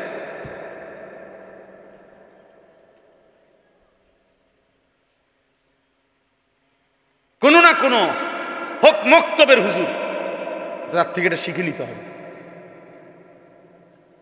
অজুতে যেমনি নাকে পানি দেয় এমনি হলে হইতো না। অজুতে নাকে পানি দেওয়া হলো সুন্নত। আর ফরজ গোসল মানে বীর্যপাত হলে যেই গোসল করতে হয়, বিবাহিত অবিবাহিত সাবালক তার বীর্যপাত হয়, 15 বছর থেকে বাচ্চার ছেলেদের অটোমেটিক বীর্যপাত হয়, তাইলে ও তো ফরজ গোসল, তার উপরে ফরজ তো এটা, তো নাকের নরম জায়গায় পানি পৌঁছানো ফরজ। ও যদি এটা মস্ক না করে, শিখে না, শিখতে 1 মিনিটের কামও না, 2 মিনিটের কামও, এটা কোনো একটা মাটি কাটন না, সামান্য কাজ, কিন্তু দেখে নিতে হবে। কোন মুসলমান যদি কোনো আলেমে দ্বীনের কাছে রুকু, নামাজের রুকু না শিখে, দৈরা না শিখে, 100 বছরেও তার রুকু সুন্নাত মোতাবেক সঠিক হবে না। আমি বললাম হবে না। আপনারা পরে হুজুরে জিজ্ঞাসা, হুজুর তো মুরব্বী আছেন আমাদের, আপনি জিজ্ঞাসা করে দিন। আমার এই 44 বছর বয়সও আমি গত বছর আমার খুলনার হজরত আরিফ বিল্লাহ হজরত মৌলানা মুফতি নুরুল আমিন সাহেব, বাংলাদেশের একজন বড় বুজুর্গ, হজরতকে আমার বাসায় রাখছিলাম মেহমান হিসাবে। একদিন রাত্রে 1:30 বাজে 2টা বাজে মাহফিল থেকে আমরা আসছি, হুজুর হজরত সহ। আমি বাসায় একাকি, হজরতের কামরায় আমার যেখানে শুইতে দিছি হজরতকে আমি বলছি, হজরত আমি নামাজটা দেখাই একাকি, আপনি আমার এগুলা ঠিক করে দেন, কোনটা কথা ভুল আছে কি। তো হজরত আমার রুকুর মধ্যে ডান হাত একটু কোনই একটু বেশি ওইদিকে চলে যায়, এটা ধইরা 3-4 বার ঠিক করাই দিছে, আর তো ঠিক করছে। এরপরে বলছে হ্যাঁ ঠিক আছে, এখন ঠিক আছে। আমার শায়েখ আল্লামা মুফতি মুশতাকুন নবী কাসিমি হুজুর সহ আমরা 33 জন আলেম খুলনা, আজকে 5 বছর আগে হজরতের সাথে, মুশতাকুন নবী সাহেব হজরতের সাথে আমরা গেছিলাম ওনার খানকায়, 3 দিন ছিলাম। হুজুরকে আমি জিজ্ঞেস করছিলাম যে হুজুর কেন যাইতেছেন ওইখানে, হুজুরের কাছে, ওই হুজুরের কাছে। বলছে মৌলানা শুধু কেবল সুন্নাত মোতাবেক ওযু এবং নামাজ শেখার জন্য।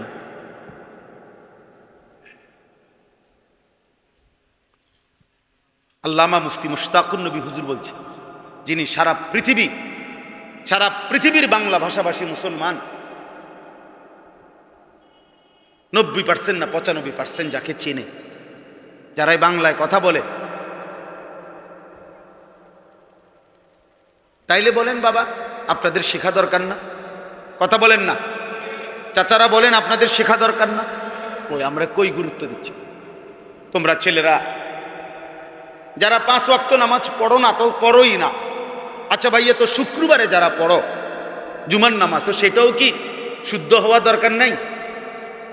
তো সেটাও তো শুদ্ধ হবে না। তুমি যদি সুন্নাত মোতাবেক ওযু না জানো, সুন্নাত মোতাবেক নামাজ না জানো, নামাজের ফরজ কি তুমি যদি না বুঝো, তাইলে হবে কিভাবে?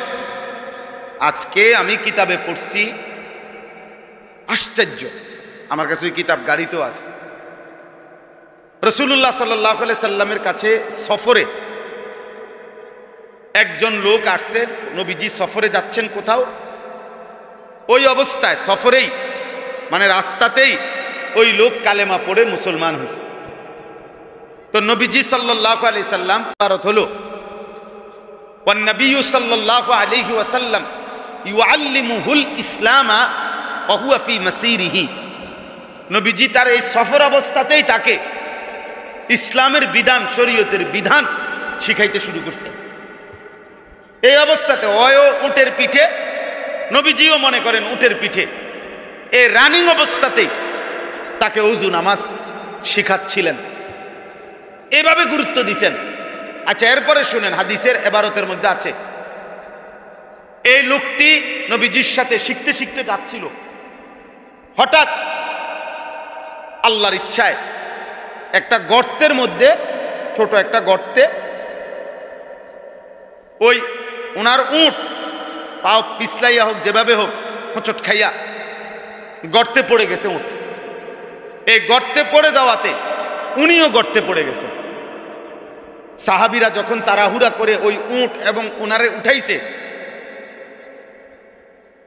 তখন দেখছেন ইনি এই মাত্র মুসলমান হয়েছে, মাত্র এই কদ্দুর জায়গা, এখান থেকে মনে করেন গরিপুর, কথার কথা এই কদ্দুর জায়গা দিন শিখছে। এই অবস্থায় উঠাইয়া দেখছে উনি শাহাদাত বরণ করছে, ইন্তেকাল করছে। উটও মারা গেছে, উনিও মারা গেছেন। আল্লাহ নবী সাল্লাল্লাহু আলাইহি ওয়াসাল্লাম বলছে, হায় আমিলা কলিলান ওয়া উজিরা কাসীরান, হায় আমার সাহাবী তো আমল করছে কম, নেকি তো কামায় লাইছে বেশি। এরপরে নবীজি বলছেন, সাহাবারা শুনো, এ আমার এমন ইমানদার, আল্লাহ তাআলা কোরআনে বলছেন সফল হেদায়েত প্রাপ্ত মুমিনের একটা চিহ্ন আল্লাহ বলছেন, আল্লাযীনা আমানু ওয়া লাম ইয়ালবিসু ঈমানাহুম বিযুলমিন, যারা ঈমানদার হলো এবং তাদের ঈমানের সাথে এক বিন্দু কোনো গুনাহ যেটার সাথে মিশে নাই, এমন মুমিন আল্লাহ বলেন আমি আল্লাহর প্রিয়। তো নবীজি সাল্লাল্লাহু আলাইহি সাল্লাম বলেন, তোমরা সাক্ষ্য দিতে পারো আমার এই সাহাবী সেই মুমিন যার ঈমানের মধ্যে এক জাররা গুনাহ এখনো যোগ হয়নি। কারণ এই ঈমানই তো আনছে মাত্র, কথা বুঝেন নাই? এন থেকে তো আধা কিলোর ভিতরে মারাই গেল, গুনাহ করবে কখন? গুনাহ করবে কখন? তো কেন নবীজি বললেন সে নেকি বেশি, ওয়া উজিরা কাসীরান, নেকি বেশি হলো কেন? সে ঈমান আনার সাথে সাথেই ইলম অর্জনে লেগে গেছে, ইলম অর্জনে লেগে গেছে। এই জন্য আপনারা একদিনের একটা ইসলাহি মজলিসে আমরা উৎসাহ দিতে পারি আপনাদেরকে, কিন্তু পুরা 23 বছরের নবীর জীবন, পুরা কোরআন এই 1 ঘন্টায় বলে শেষ করা, বুঝায়া দেওয়া, এটা কি সম্ভব? তাহলে আমরা তারগীব, আসলেই বক্তাদের মূল কাজটা কি? তারগীব ও তারহিব, উৎসাহ দেওয়া এবং আল্লাহর আযাব, জাহান্নামের কবরের ভয় দেখানো, ভয় দেখানো, আর আখিরাতের জান্নাতের উৎসাহ দেওয়া, উৎসাহ দেওয়া। এই জন্য আমি আপনাদের কাছে অনুরোধ করছি, প্রিয় ভাই নওজোয়ান সবার কাছে, বাবারা যে যে অবস্থায় আছেন, আমি কিতাবে বারবার পড়ছি, আমরা সাহাবায়ে কেরামের বিশ্বাস করেন, নবী সাল্লাল্লাহু আলাইহি সাল্লামের সাহাবায়ে কেরাম শরীয়তের ফরজ বিধান, ওয়াজিব বিধান, ওনাদের জীবন চলার পথের যে বিধান শরীয়তের, প্রত্যেকটা পূর্ণভাবে নবীজি সাল্লাল্লাহু আলাইহি সাল্লামের থেকে শিখছেন। কিভাবে শিখছেন? মদিনার সাহাবী যারা ছিল তারা আপনার খেজুর এবং কৃষি কাজ করত। মক্কার সাহাবী যারা গেছিল মদিনায় হিজরত করে, ওনারা অধিকাংশই ব্যবসা করত। তাহলে শিখলো কিভাবে? সব কিতাবে আছে। প্রত্যেক সাহাবীদের নিজাম ছিল, ওনারা এক বেলা উপার্জনের কাজ করতেন, আরেক বেলা রাসূলুল্লাহ সাল্লাল্লাহু আলাইহি সাল্লামের সোহবতে দ্বীন শিখতেন। যিনি এতক্ষণ খেতে কাজ করছেন, উনি সন্ধ্যার পরে তালিমে বসে গেছেন। আর আমরা সাসারে দেখবেন মাগরিবের পরে, এশার পরে, আসরের পরে চা দোয়ান। এভাবে যদি 10 বছর হায়াত পায়, বুড়া 10 বছরে চা দোকানে তার হায়াত শেষ করে দিবে।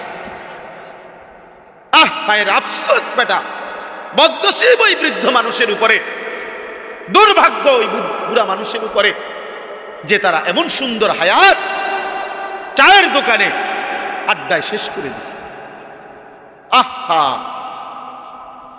এই হায়াত আর আসবে না, এই রাত আর ফিরবে না, এই দিন আর ফিরবে না।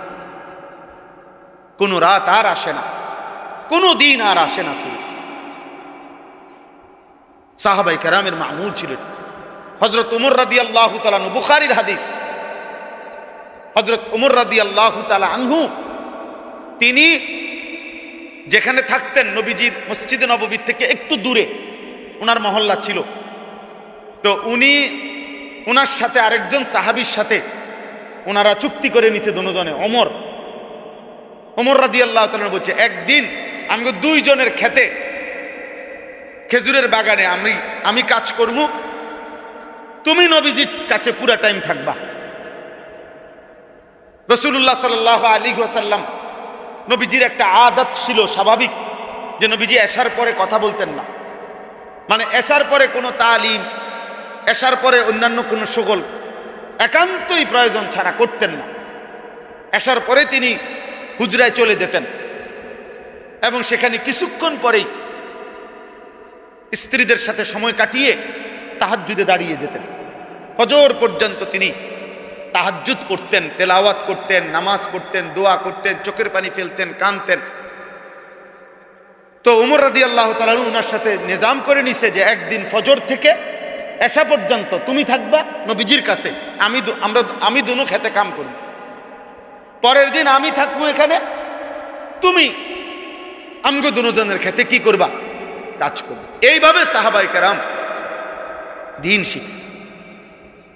হযরত আব্দুল্লাহ ইবনে মাসউদ রাদিয়াল্লাহু তাআলা আনহু বলেন, নবী সাল্লাল্লাহু আলাইহি ওয়াসাল্লাম আমাদেরকে, ইবনে আব্বাসও বলছে, ইবনে মাসউদও বলছে, ইউআল্লিমুনা আত-তাশাহুদ কামা ইউআল্লিমুনা আস-সূরা মিনাল কোরআন। নবীজি আমাদেরকে কোরআনের একটা একটা সূরা, একটা একটা আয়াত যেভাবে মুখস্থ করাইছে, আত-তাহিয়াতু, এই তাশাহুদ নবী আমাদেরকে এভাবে একটা একটা শব্দ করে করে আমাদেরকে নবী শিখাইছে। বুঝছেন নি ভাইয়া? আমি আজকেও এক ছেলে আসছে আমার কাছে ভৈরব থেকে, ও রাজমিস্ত্রির জোগালি দেয়। আমি তারে বলছি বুঝাইয়া, ও দিন শিখতে চায়। আমি বলছি বাপ এইভাবে পড়ো, তোমার স্থানীয় মাদ্রাসায়, আশেপাশে কোনো মাদ্রাসায়, তোমার ভৈরবে যেই মাদ্রাসা হোক, তুমি ওই হুজুর ইনশাআল্লাহ, আমি বলছি ওরে তুমি আমার নাম কইবা, আল্লাহর রহমতে আশা করি এমন হুজুর হবে না যে আমার চিনে না, আমার নাম কইবা, হ্যাঁ রে, কইয়া আমার লগে কথা বলাইবা, আরে আমি তোমার ব্যাপারে বলে দেব ওই ইমাম সাহেবরে বা ওই হুজুর রে, যে সে যেন তোমারে এক বেলা, তুমি মাগরিব থেকে আসা পড়ো, সারা তোমার মাগরিবের পরে তো আর রাজমিস্ত্রির জোগালি নাই। কথা বলেন আসেনি? স্বাভাবিকভাবে রাজমিস্ত্রির জোগালি তো এটা তো আসরের সময় শেষ কাম, তো তুমি মাগরিব থেকে এসে 1 ঘন্টা পড়ো, এভাবে 1 বছর শিখো। এরপরে আমি তাকে 300 টাকা গাড়ি ভাড়া দিয়া আমি কিছু যাও বাবা, ভাত খাওয়াইয়া, ডেলি এরকম ছেলে আসে। তো বলছি যাও, একজন হুজুর তুমি ঠিক করো, একটা মাদ্রাসার নাম বলে দিছি, ওইরে যাও তুমি গিয়ে আমার নাম কইবা, বলে হুজুরে পাঠাইছে আপনার কাছে, তখন আমি কথা বলে দেব। তাহলে আপনাদের কাছে আমার অনুরোধ, বাবারা, মুসলমান বাবারা যারা নামাজ পড়েন, তাদের যদি নামাজ ভুল হয়, খোদার কসম ওই নামাজ হবে না, অশুদ্ধ। প্রত্যেক আমল আল্লাহর কাছে কবুল হওয়ার জন্য 2 জিনিস জরুরি। 1 নাম্বার হলো শতভাগ বিশুদ্ধ হওয়া, 2 নাম্বার হলো শতভাগ আল্লাহর জন্য হওয়া।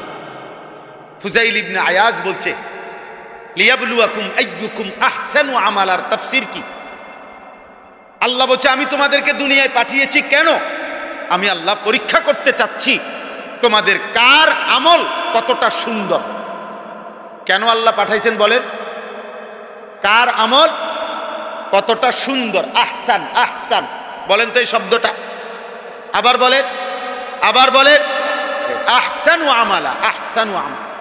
কোরআনে বারবার আল্লাহ বলছে আমি আহসান চাই, আহসান আমলের সৌন্দর্য চাই। ফুজাইল ইবনে ইয়াজ রাহমাতুল্লাহ আলাইহি বলেন কোন আমল সুন্দর হয় কিভাবে? 2 জিনিসে, আখলাস, আসওয়াব। যদি সেটা শতভাগ আল্লাহর জন্য হয়, শতভাগ বিশুদ্ধ হয়। এখন উনি ব্যাখ্যা দিয়েছেন কোন আমল খালেস হবে কখন? যখন সেটা ইদা কানা লিল্লাহ, শুধু আল্লাহর জন্য হবে। কোন আমল সওয়াবান, বলে আমালু সওয়াবান ইদা কানা আলা সুন্নাহ, যখন সেটা নবীজির সুন্নাত মোতাবেক হবে, তখনই সেটা বিশুদ্ধ হবে। তাহলে বিশুদ্ধতার মাপকাঠি নবীজির সুন্নাত, ইখলাসের মাপকাঠি শুধু আল্লাহর জন্য হলো কি? আল্লাহর জন্য। এখন আপনারা বলেন, আমরা 4 রাকাত সুন্নত নামাজ পড়ে অনেক মুসল্লি, 1 মিনিটও লাগে না, 1.5 মিনিটও লাগে না। আপনার কি কল্পনা হয় নবীজি সাল্লাল্লাহু আলাইহি ওয়াসাল্লাম এভাবেই নামাজ পড়ছেন?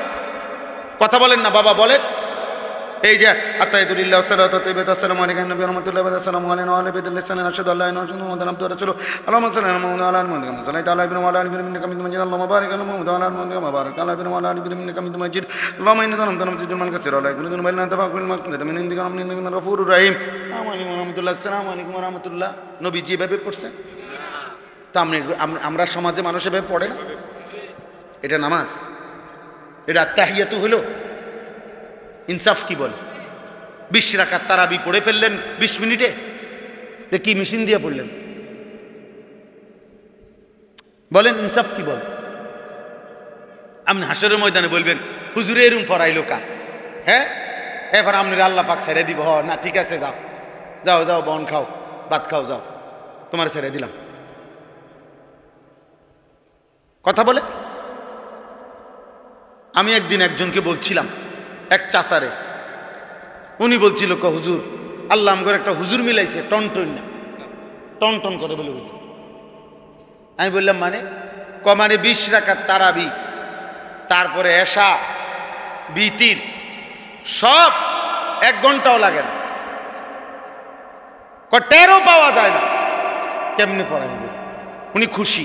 আমি নিজে বলছিলাম ওনারে, আমার পরিচিত, আমি বলছিলাম আপনি আমার নাম বলবেন ওই হুজুরের কাছে, যে হুজুর এই তারাবি পড়ায়, বলবেন আমার নাম সহ বলবেন যে আপনারে ওই হুজুরে বলছে আমনে হুজুর আর ওই পাবলিক মুসল্লি দোনোজনের টাঙ্গাইয়া ফিটবো হাসরের ময়দানে। মৌলবী সাহেবেরও ফিটবো, মৌলবীর মুসল্লিগেরও ফিটবো। আমি বললাম কোনো কথা থাকলে আমার লগে বলতে পারবেন। মুসল্লি চাই বলেই, মুসল্লি চাইতেই পারে অনেক কিছু। মুসল্লিরা বলছে দেখে আমি 20 মিনিটে তারাবি পড়াই ফেলতে হবে। কেন? আল্লাহর দুনিয়া কি প্রশস্ত না? কথা বলেন না কেন? এই মসজিদে না পড়াইলে নামাজ আমার রিজিক মিলবে না।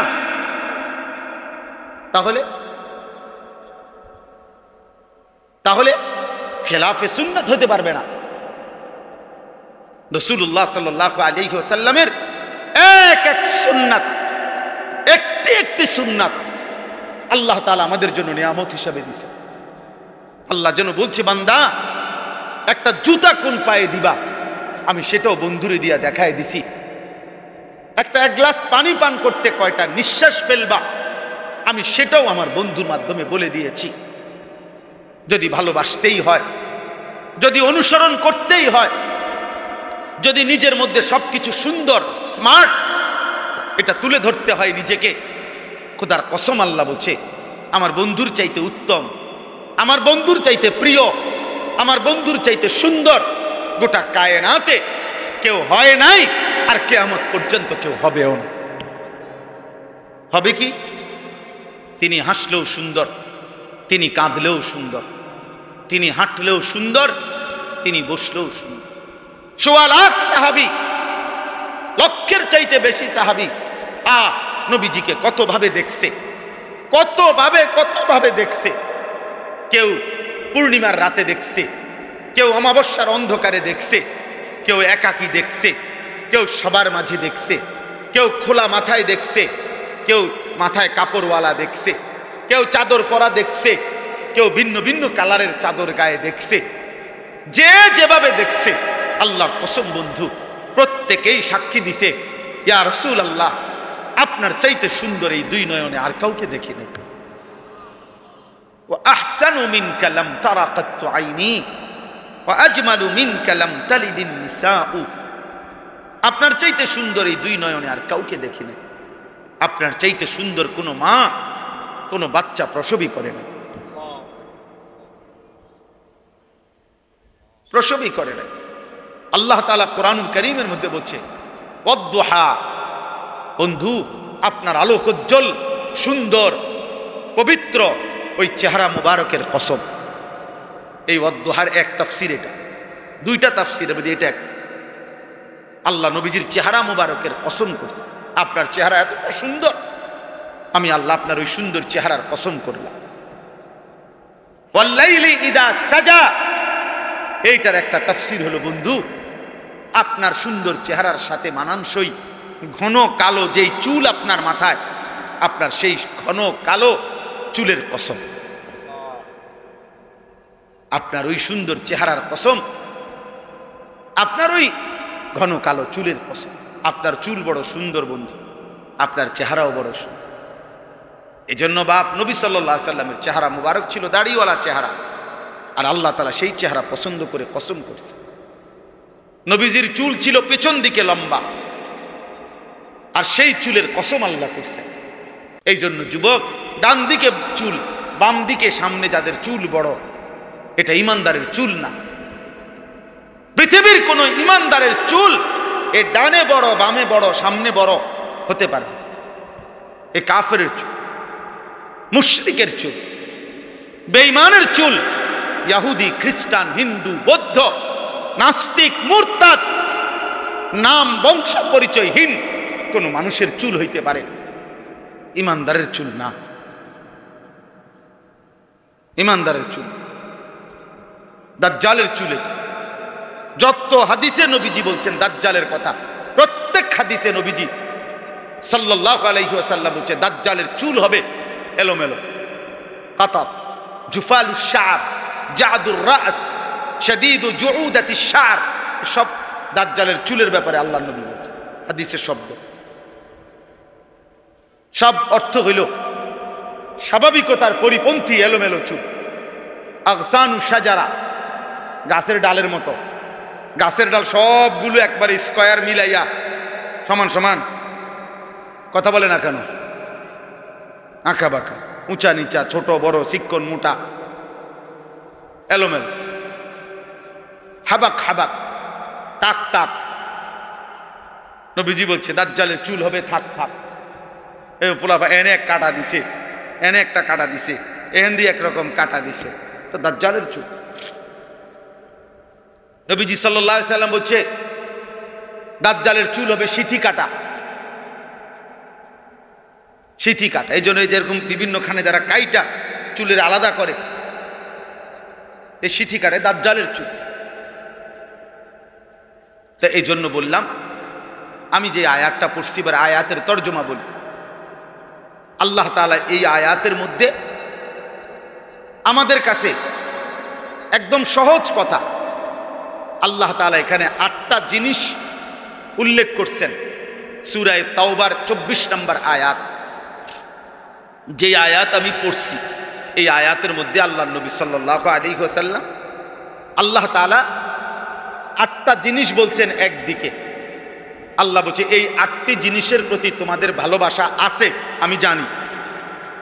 আল্লাহ বলেন আমি 3টা জিনিস চাচ্ছি, আলাদা আরো 3টা জিনিস আল্লাহ বলছেন ওই 3টির ভালোবাসা আমি তোমাদের কাছে চাই।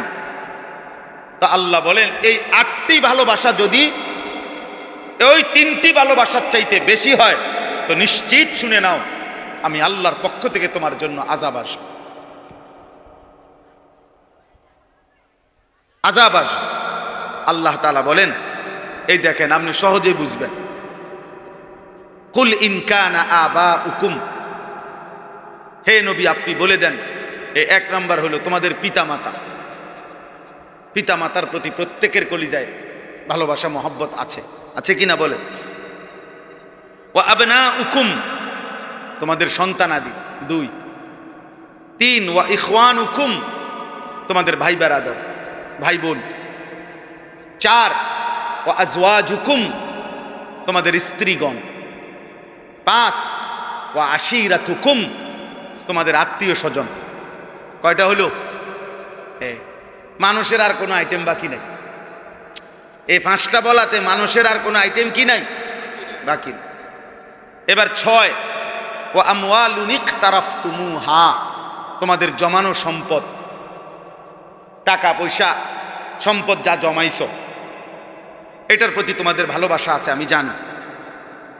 ওয়া তিজারাতুন তাখশাউনা কাসাদাহা, 7 তোমাদের ব্যবসা চাকরি উপার্জনের ওই মাধ্যম যেটা তুমি ধ্বংস হয়ে যাওয়ার ভয় করো, খুব চেষ্টা করো যেন এটা ক্ষতিগ্রস্ত না হয়, কারণ এটার দ্বারা তোমার ইনকাম। আমার এই হুজুর, আমার এই দোকানটাই আমার পুঁজি, আমার এই সিএনজিটাই আমার পুঁজি, আমার এই চাকরিটাই আমার পুঁজি, মানুষ এরকম বলে না? তো আল্লাহ বলেন এ তোমার যে কর্ম, যেটা তুমি ভাবো যে এটা শেষ হইলে আমার ক্ষতি হয়ে যাবে, আল্লাহ বলে তোমার সেই উপার্জনের মাধ্যম। ৮ ওয়া মাসাকিনু তারদাউনাহা, তোমাদের পছন্দের ঘর বাড়ি, বসত ভিটা, ঘর বাড়ি। তো কয়টা হলো? এখানে সব আছে, এখানে আর কিছু বাকি নেই।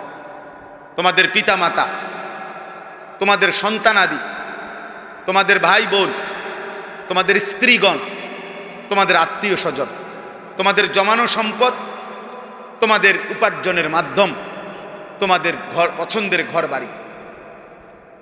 এই ৮টি জিনিস আল্লাহ বলেন আমি জানি এই ৮টি জিনিসের প্রতি তোমাদের ভালোবাসা আছে। আছে কি না বলেন? এটা হারাম? কথা বলেন না। এই ভালোবাসা হারাম। ভাই বোনের প্রতি ভালোবাসা হারাম, মা বাবার প্রতি ভালোবাসা হারাম, স্ত্রীর প্রতি ভালোবাসা হারাম, আমার উপার্জনের জন্য ভালোবাসা হারাম, হারাম। শুধু আল্লাহ বলেন আমি 4টা জিনিস চাই, আরে 3টা জিনিস চাই। 1 আল্লাহর ভালোবাসা, 2 রাসূলুল্লাহ সাল্লাল্লাহু আলাইহি ওয়াসাল্লামের ভালোবাসা, 3 আল্লাহর পথে জিহাদের ভালোবাসা। মানে আল্লাহর জন্য এই ভালোবাসা হৃদয়ে থাকতে হবে যে আল্লাহ জান চাইলে জান দেব, মাল চাইলে মাল দেব। জান এবং মালের জিহাদ, আপনার পথে জান দেব, আপনার পথে মাল দেব। যখন চাইবেন তখন রাজি, যখন চাইবেন তখনই রাজি। তা আল্লাহ তাআলা বলেন এই 3টা আল্লাহর ভালোবাসা, রাসূলুল্লাহ সাল্লাল্লাহু আলাইহি ওয়াসাল্লামের ভালোবাসা, জিহাদের ভালোবাসা। কোন 1 নাম্বার কি? 2 নাম্বার, 3 নাম্বার জিহাদ, আল্লাহর জন্য জান মালের কুরবানি। তা আল্লাহ তাআলা বলেন এই 3টি ভালোবাসা আমি চাই তোমাদের কাছে, ইমানদারদের কাছে। এখন আল্লাহ বলেন ওই 8টি ভালোবাসা থাকুক, আমি মানা করি না, শুধু আমি আল্লাহ এতটুকু চাই যে এই 3টা থাকবে উপরে, ওই 8টা থাকবে নিচে। খালাস, এর দূরে চাই আমি। বুঝেন নাই কথাটা? আমি আল্লাহ শুধু এটুকুই চাই। স্ত্রী বাদ দিতে বলি নাই, ছেলে মেয়ে বাদ দিতে বলি নাই, বাজার ব্যবসা বাদ দিতে বলি নাই, ঘর সংসার চাকরি কিচ্ছু বাদ দিও না, শুধু আমাকে উপরে রাখো, আমার বন্ধুকে উপরে রাখো, আমার পথে জান মালের কোরবানি, এই মানসিকতা এটাকে উপরে রাখো, জিহাদকে ঊর্ধ্বে রাখো। আর যদি এই 8টি আহাব্বা ইলাইকুম মিনাল্লাহ ওয়া রাসূলিহি ওয়া জিহাদিন ফি সাবিলিহি, এই 8টি যদি আল্লাহর ভালোবাসার চাইতে বেশি হয়ে যায়, রাসূলের ভালোবাসার চাইতে বেশি হয়ে যায়, জিহাদের ভালোবাসার চাইতে বেশি হয়ে যায়, খোদার কসম আল্লাহ বলে ফাতারাব্বাসু, তাহলে অপেক্ষা করো, হাত্তা ইয়াতি আল্লাহু বিআমরি, আল্লাহর আযাব আসা পর্যন্ত। আল্লাহর আযাব আসবেই, ফিদ দুনিয়া ওয়াল আখিরা, দুনিয়াতে ও আখিরাতে। বেইজ্জতি আল্লাহ করবেই। চাচা, যুবক, মনে রাখো, আল্লাহকে ভুলে গেছো। বয়স্ক বাবা 60 বছর ধরে সুদ খান, কিস্তি নিতেছেন বউ বাচ্চার লাইগা, মিথ্যা বলে চুরি করে হারাম রোজগার করেন, 30 বছর ধরে ওজনে কম দেন, সুদ খান, কিস্তি নেন বিবি বাচ্চার জন্য, আল্লাহকে ভুলে গেলেন। বেচতে বেচতে নামাজ পড়তে পারেন না, অটো চালাইতে চালাইতে আল্লাহকে সেজদা দিতে সময় নাই, সিএনজি চালাইতে চালাইতে সামান্য 4 বন বেচে, নাফরমান, 1 ওয়াক্ত নামাজের টাইম নাই। আহা, একটা অটো চালাইতে গিয়ে নামাজের সময় নাই। একজন যুবক, তুমি 365 দিনের একটা বছরে কোনোদিন ফজরের নামাজ পড়লা না।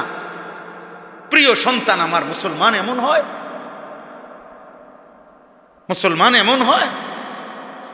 খোদার 365 দিনে কোনোদিন মনেও পড়ল না ফজরের ওয়াক্ত হয় কখন, ফজরের নামাজ হয় কখন, ফজরের আজান হয় কখন।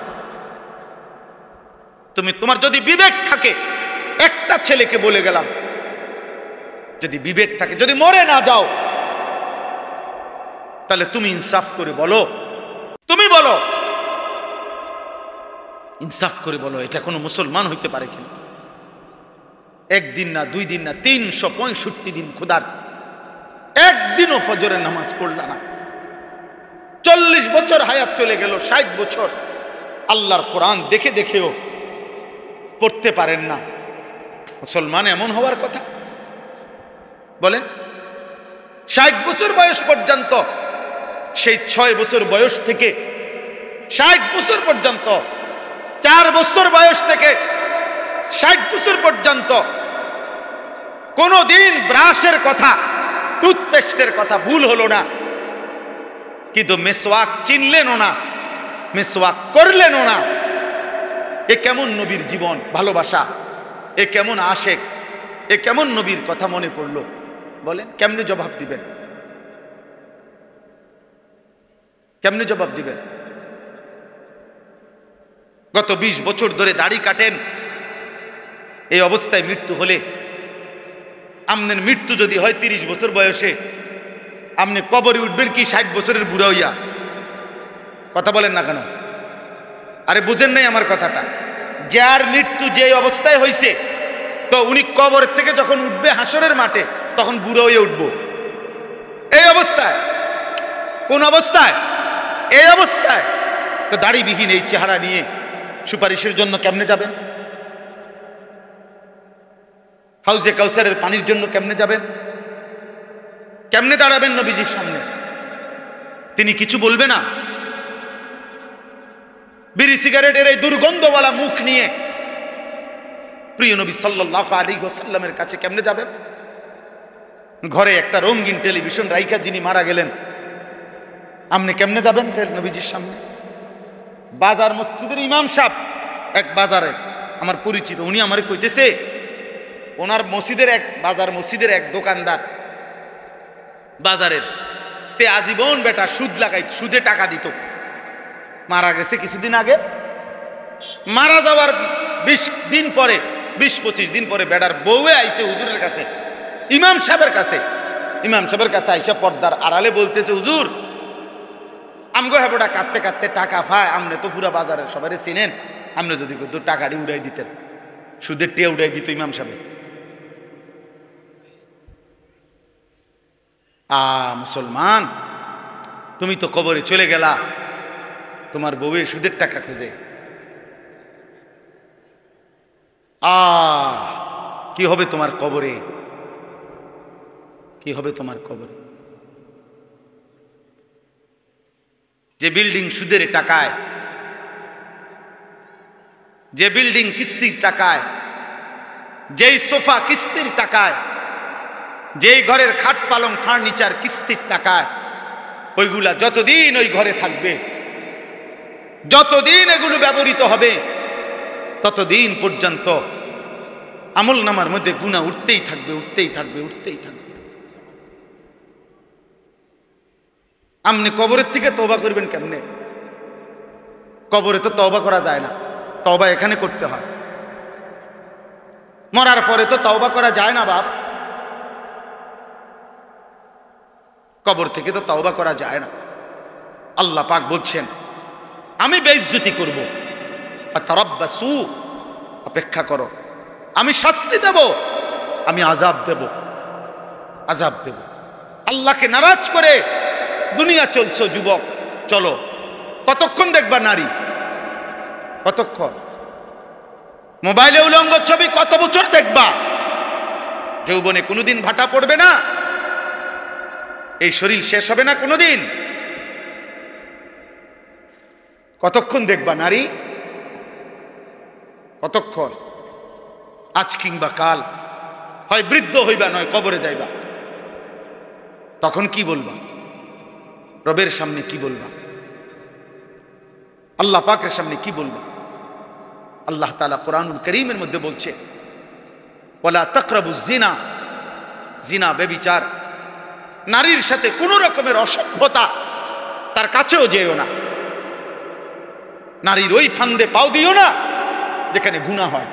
ফাত্তাকুদ দুনিয়া ওয়াত্তাকুন নিসা, নবীজি বলছে দুনিয়ার ধোঁকা থেকে বাঁচো, নারীর ধোঁকা থেকে বাঁচো।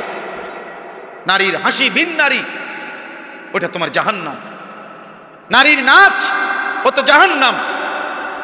বেপর্দা নারীর হাঁটা চলা, হায় যুবক মোবাইলের ওই নারী, সে তো তোমার না, সে মোবাইলও তো নাই, সে তো ছবি দিয়ে তার কাজে চলে গেছে, তোমারে নষ্ট করে দিছে। তুমি শুধু ছবি না দেখো, তুমি তো ওই নারীকে দেখো না, ওই নারী তো নাই।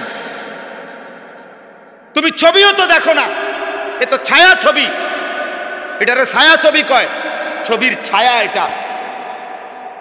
ছায়ার পিছনে জীবন শেষ করে দিলা। শরীরের যৌবনের শক্তি নিজের হাত নাপাক জায়গায় ব্যবহার করে যৌবনের এমন সুন্দর শক্তি নষ্ট করে দিলা ছায়া দেখে দেখে। আস্তাগফিরুল্লাহ, আস্তাগফিরুল্লাহ। আহা, বাপ চাচা মুরব্বী সব আছে দেখে এত বেশি কইতে পারলাম না, আরো বলতাম। এজন্য কিশোর নওজোয়ান, তোমাদের সবচেয়ে বড় দুর্ভাগ্য ওই ছেলেদের যাদের প্রকৃত অর্থে কোনো অভিভাবক নাই। খোদার কসম, অভিভাবক তাকে বলে যে তার অধীনস্থকে আল্লাহ এবং আখিরাতের কথা মনে করায়, যে তার অধীনস্থকে পরকাল স্মরণ করায়। বিবি বাচ্চাকে, তাকেই মূলত অভিভাবক বলে।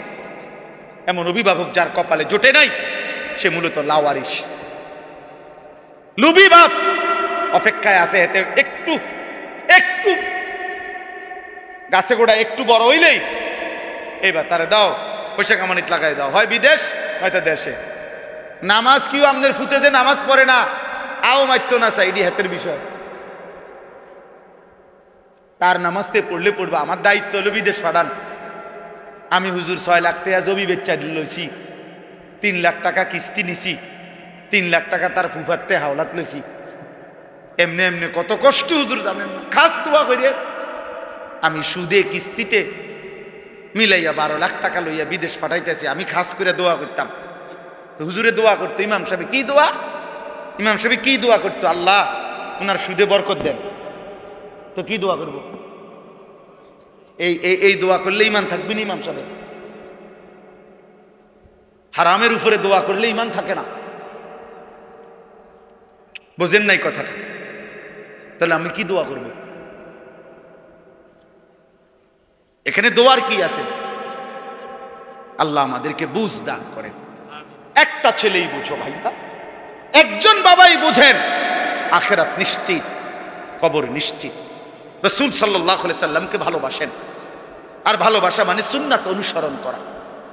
সুন্নাহ। আমি এই কিতাব আনছি আপনাদের জন্য বিক্রি করতে, আমার এই সাদা গাড়িতে বিক্রি করি, ইচ্ছা করে আনাইছি সিলেট থেকে।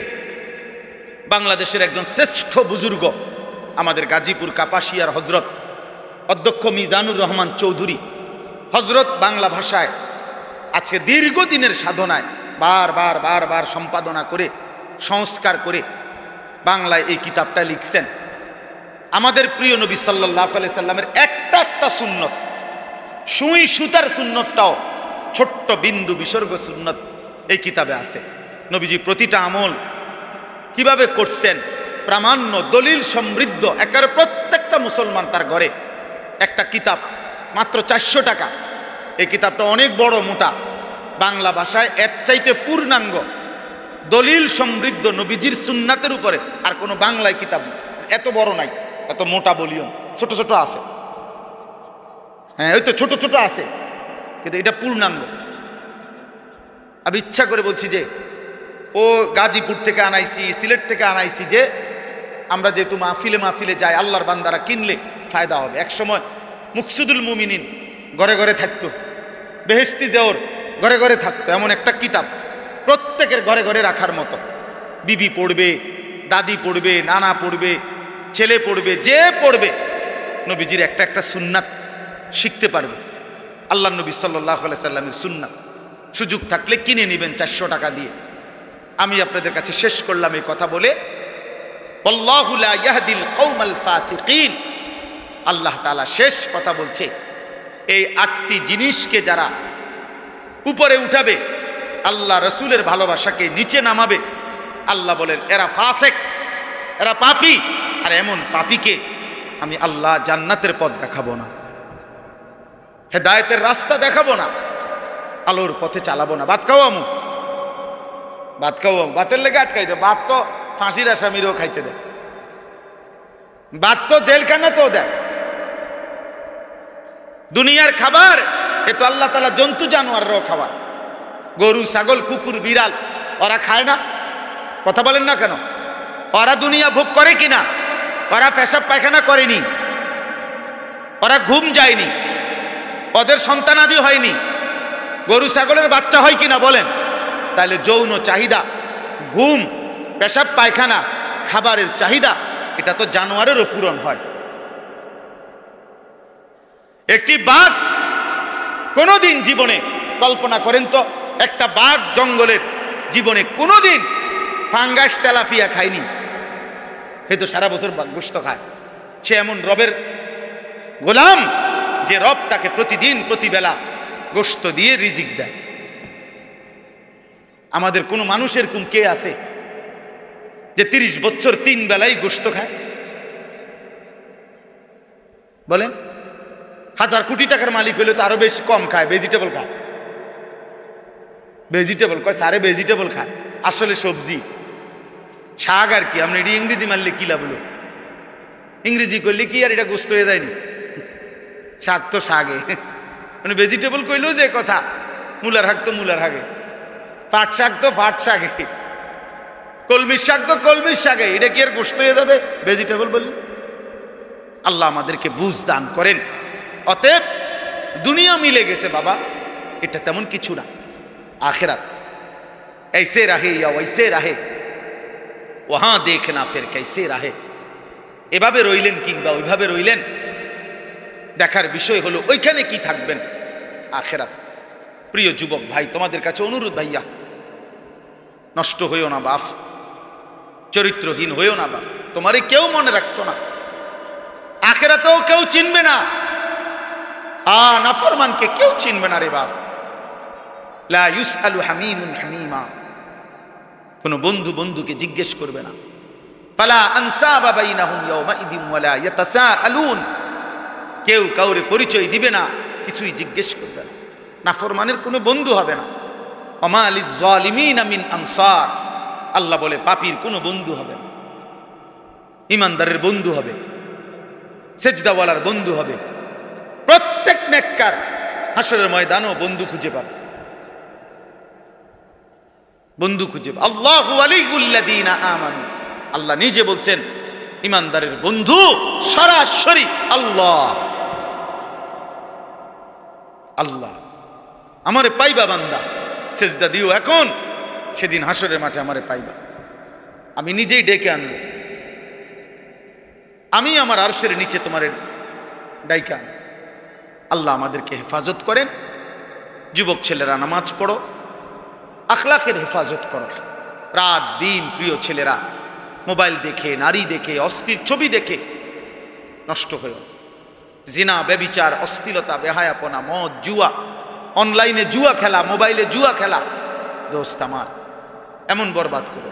ওই দিন পরশু রাত্রে এক ছেলে রাতের 2টা, 1:30, 2টা, আমি মাহফিল থেকে আসতেছি, 2500 নারায়ণগঞ্জ, এমন কান্দা কাঁদছে আমারে জড়ায় ধরে, বলতেছে হুজুর আমার আব্বা অনেক কষ্ট করে আমার একটা ফার্মেসি নিয়ে দিছে, জুয়া খেললা অনলাইনে মোবাইলে, বাবার সবটা টাকা শেষ করে ফেলছে, এখন ফকির।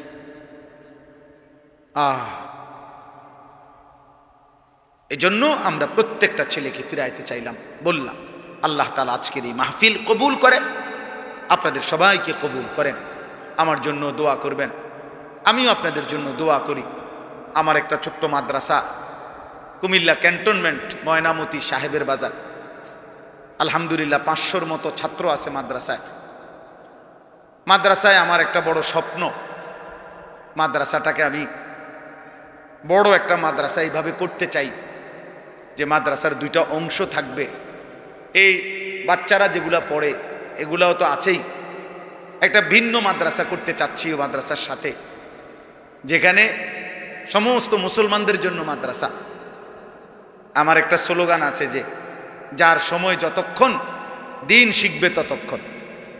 সারা বছর আমি একটা আলাদা মাদ্রাসা চালু করতে চাচ্ছি, খুব চেষ্টা করি।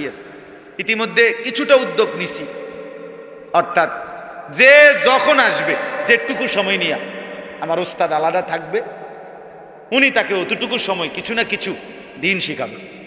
3 ঘন্টার জন্য আসছেন, অজুটা শিখে যান, রুকুটা দেখে যান, একটা সূরাই মস্ক করে যান। অর্থাৎ যার সময় যতক্ষণ, দিন শিখবে কি ততক্ষণ। আমি এই আশা নিয়ে একটা বড় জায়গা কিনছি, ওইখানে 94.5 শতক জায়গা, প্রায় 1 একর জায়গা, প্রায় 2.5 কোটি টাকা জায়গার দাম। তো আপনাদের কাছে অনুরোধ, আমার ওই জায়গাতে একটা নামাজের মুসল্লা পরিমাণ জায়গার দাম হইল 4200 টাকা, মানে 4200 টাকা। আপনাদের কাছেও আবেদন করলাম, যদি কোনো ভাই, মহব্বতের ভাই দিল চায়, তো আমার মাদ্রাসার মধ্যে এই এক নামাজের মুসল্লা পরিমাণ টাকা এনে, মোবাইলে বিকাশ নাম্বার আছে আমার কাগজগুলোতে, আপনার মন চাইলে পাঠাবেন। পাঠাইলে আমরা আজীবন উন্নয়ন সদস্য আমাদের মাদ্রাসার, সারা বাংলাদেশের যেই হোক সে, তারে আমরা আমাদের মাদ্রাসার সদস্য বানাবো, উন্নয়ন সদস্য। এটা আমাদের আশা। আল্লাহ তাআলা আপনাদেরকে তৌফিক দেন, এই মাদ্রাসা আল্লাহ কবুল করে নেন। আমি কিছুদিন আগে 350 স্কুল, কলেজ, ইউনিভার্সিটির ছাত্রের 3 দিন ব্যাপী কোর্স করাইছি, ওযু, নামাজ, সূরা, কেরাত, দোয়া, কালাম। এই আগস্ট মাসে আবার করব ইনশাআল্লাহ, নভেম্বর মাসে আশা আছে। এই জন্য ইচ্ছা হলো প্রতিটা মুসলমান দিন শিখবে। আল্লাহ তাআলা আপনাদেরকে তৌফিক দেন। আজকের এই মাহফিলটা ইন্তজাম করতে গিয়ে নওজোয়ান ভাইরা কষ্ট করছে। আমার ছোট ভাই হাফেজ মাওলানা আতিকুর রহমান আশরাফি, ও আসরে পরে বয়ান করছে, বারবার আমার বিরক্ত করছে, ভাইটা ডেট দিতেই সোজা কথা। আচ্ছা ঠিক আছে, নে তুই। তো এরপরে আলহামদুলিল্লাহ সে নিজেও ছিল, আছে। তা আমরা সবাই মিলে আপনাদের জন্য দোয়া করি। আল্লাহ তাআলা আপনাদের এই ফিকির, আপনাদের এই মেহনত, আপনাদের এই আন্তরিকতা কবুল করে নেন। মাশাআল্লাহ, মাশাআল্লাহ। আল্লাহ সবাইরে মাফ করে দেন। আলহামদুলিল্লাহি রাব্বিল আলামিন। আল্লাহুম্মা আনতাস সালাম ওয়া মিনকাস সালাম, তাবারাকতা ইয়া যাল জালালি ওয়াল ইকরাম, ইয়া আরহামার রাহিমিন, ইয়া আরহামার রাহিমিন, ইয়া আরহামার রাহিমিন। মাওলায়ে করিম আপনি মাফ করে দেন, রব্বে করিম আপনি মাফ করে দেন, মেহেরবান মাওলা আপনি মাফ করে দেন, আয় করিম আপনি মাফ করে দেন, আয় রহমান আপনি মাফ করে দেন। আর কিছু দেন আরে না দেন, মাফ তো করে দেন মাওলা। পেছনের জিন্দিগি গুনাই তো বেশি, নাফরমানি তো বেশি মাওলা। আখিরাতের ভয় করছি মাওলা, জাহান্নামের আযাবের ভয় করছি মাওলা। আপনি মাফ করে দেন, মাফ করে দেন। আযাব দিলে আপনার কোনো লাভ নাই। ইন্নাকা আনতাল আলিমুল হাকীম। ভাই এনে বসো। ওই যে ওই মসজিদের বারান্দায় যে বসছে, ওরে নামান। ওই ছোট ভাই এনে বসো, বাবা ভিতরে বসো। আলহামদুলিল্লাহ, আল্লাহ পাক রব্বুল ইজ্জত জুল জালাল ওয়াল ইকরামের ফজল কারাম, রব্বুল আলামিনের ইহসান, মেহেরবানি, দয়া। আল্লাহ তাআলা আমাদেরকে আজ 2 সেপ্টেম্বর 2025 রোজ মঙ্গলবার কুমিল্লা জেলা দাউদকান্দি উপজেলাধীন বাসরা মাহমুদিয়া মাদ্রাসা প্রাঙ্গণে বাসরা যুব সমাজ ও প্রবাসীদের উদ্যোগে আজকের এই ইসলাহি মাহফিলে আল্লাহ তাআলা আমাদেরকে আসবার বসবার আল্লাহর জন্যই জমা হওয়ার তৌফিক দান করেছেন। আলহামদুলিল্লাহ। প্রিয় ভাই, বাবাদেরকেও বলি, নওজোয়ান ভাই তোমাদেরকেও বলি, বাস্তবতা এটাই যে জিন্দিগির সময়টা খুব হিসাব করা, খুব দ্রুত গতিতে সময় চলে যায়। আমি নিজেও মাঝে মাঝে অবাক হই যে সপ্তাহ যায় কখন, মাস যায় কখন। কোনোভাবেই কাজ করে কুলাইতে পারি না। প্রতিদিন অনেক কাজ বাকি থেকে যায়। এই এখানেও আমি আসতে আসতে একেবারে গাড়ির এখান পর্যন্ত মাদ্রাসার বিষয় নিয়ে উস্তাদদের সাথে কথা বলতেছি, বলতে বলতে শেষ হয়েছে।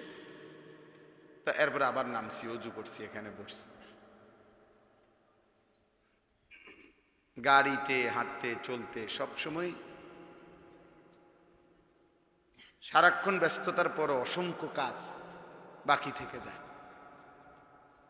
হাদিসের মধ্যে আছে রাসূলুল্লাহ সাল্লাল্লাহু আলাইহি ওয়াসাল্লাম বলছেন, ইয়াতাকারাবুজ জামান, কিয়ামতের পূর্বে সময় খুব কাছাকাছি হয়ে যাবে, মানে তাড়াতাড়ি চলে যাবে। একটা পর্যায়ে 1 বছর 1 মাসের মতো মনে হবে, 1 মাস 1 সপ্তাহের মতো মনে হবে, সপ্তাহ দিনের মতো মনে হবে, 1 দিন 1 মুহূর্তের মতো। তার মানে খুব দ্রুত। কোরআনুল কারীমের মধ্যে আছে, আল্লাহ তাআলা বলছে, ইকতারাবা লিন-নাসি হিসাবুহুম ওয়া হুম ফি গাফলাতিন মুরিদুন। আল্লাহ তাআলা বলে, মানুষের হিসাবের সময় তো কাছে গেল, আগায় আসলো, চলে আসলো, অথচ এখনো মানুষ আল্লাহর থেকে বিমুখ হয়ে গাফিল হয়ে আছে, গাফিল হয়ে আছে। 60 হাত লম্বা ছিল আদম আলাইহিস সালাম। মানুষ আল্লাহর কুদরতেই সংক্ষিপ্ত হতে হতে এখন আমরা কতটুকু? এখন আমরা অত্যন্ত দ্রুততম সময়ে কিয়ামতের কাছাকাছি। আমাদের প্রিয় নবী সাল্লাল্লাহু আলাইহি ওয়াসাল্লাম বলছেন, বুইস্তু আনা ওয়াস-সাআতু কাহাতাইন। নবীজি বলছেন যে আমার এই 2 আঙ্গুলের মাঝে যেমন পাশাপাশি, আমি মুহাম্মদ এবং কিয়ামত এমন পাশাপাশি, কাছাকাছি। এই জন্য সময় কম, হায়াতও কম। নবী সাল্লাল্লাহু আলাইহি ওয়াসাল্লাম বলছেন, আমারু উম্মতি মা বাইনা 60 ওয়া 70। আমার উম্মতের স্বাভাবিক বয়স হবে 60 থেকে 70-এর মাঝে। এর মধ্যেই অধিকাংশ চলে যাবে কবর। এই জন্য দেখবেন প্রত্যেক গ্রামে, মহল্লায়, বাড়িতে কিশোর, নওজোয়ান, যুবক, এই বয়সী যদি হয় একটা বাড়িতে 30 জন, তো বয়স্ক মুরব্বী 80 বছর, 90 বছর, 75 বছর, 70 বছর এমন আছে 1 জন বা 2 জন। তাহলে এত ব্যবধান কেন? যদি কিশোর যুবক থাকে 30 জন, তো গড়ে বয়স্ক লোক তো কমপক্ষে 15-20 জন থাকার কথা। কিন্তু মানুষ বলে যে আর আমাকে ওই চাচা, উনি আর বাকি এই দাদা আর রয়েছে আমগো পুরা বাড়িতে মুরব্বীদের মধ্যে, এমন বলে না? এটাই বাস্তবতা, এটাই বাস্তবতা। আমি আপনাদের দেখাই,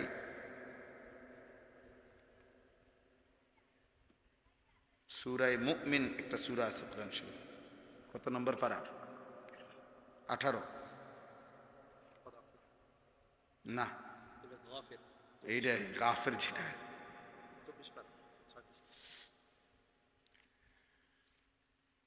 ও এটার আরেকটা নাম গাফির। জি,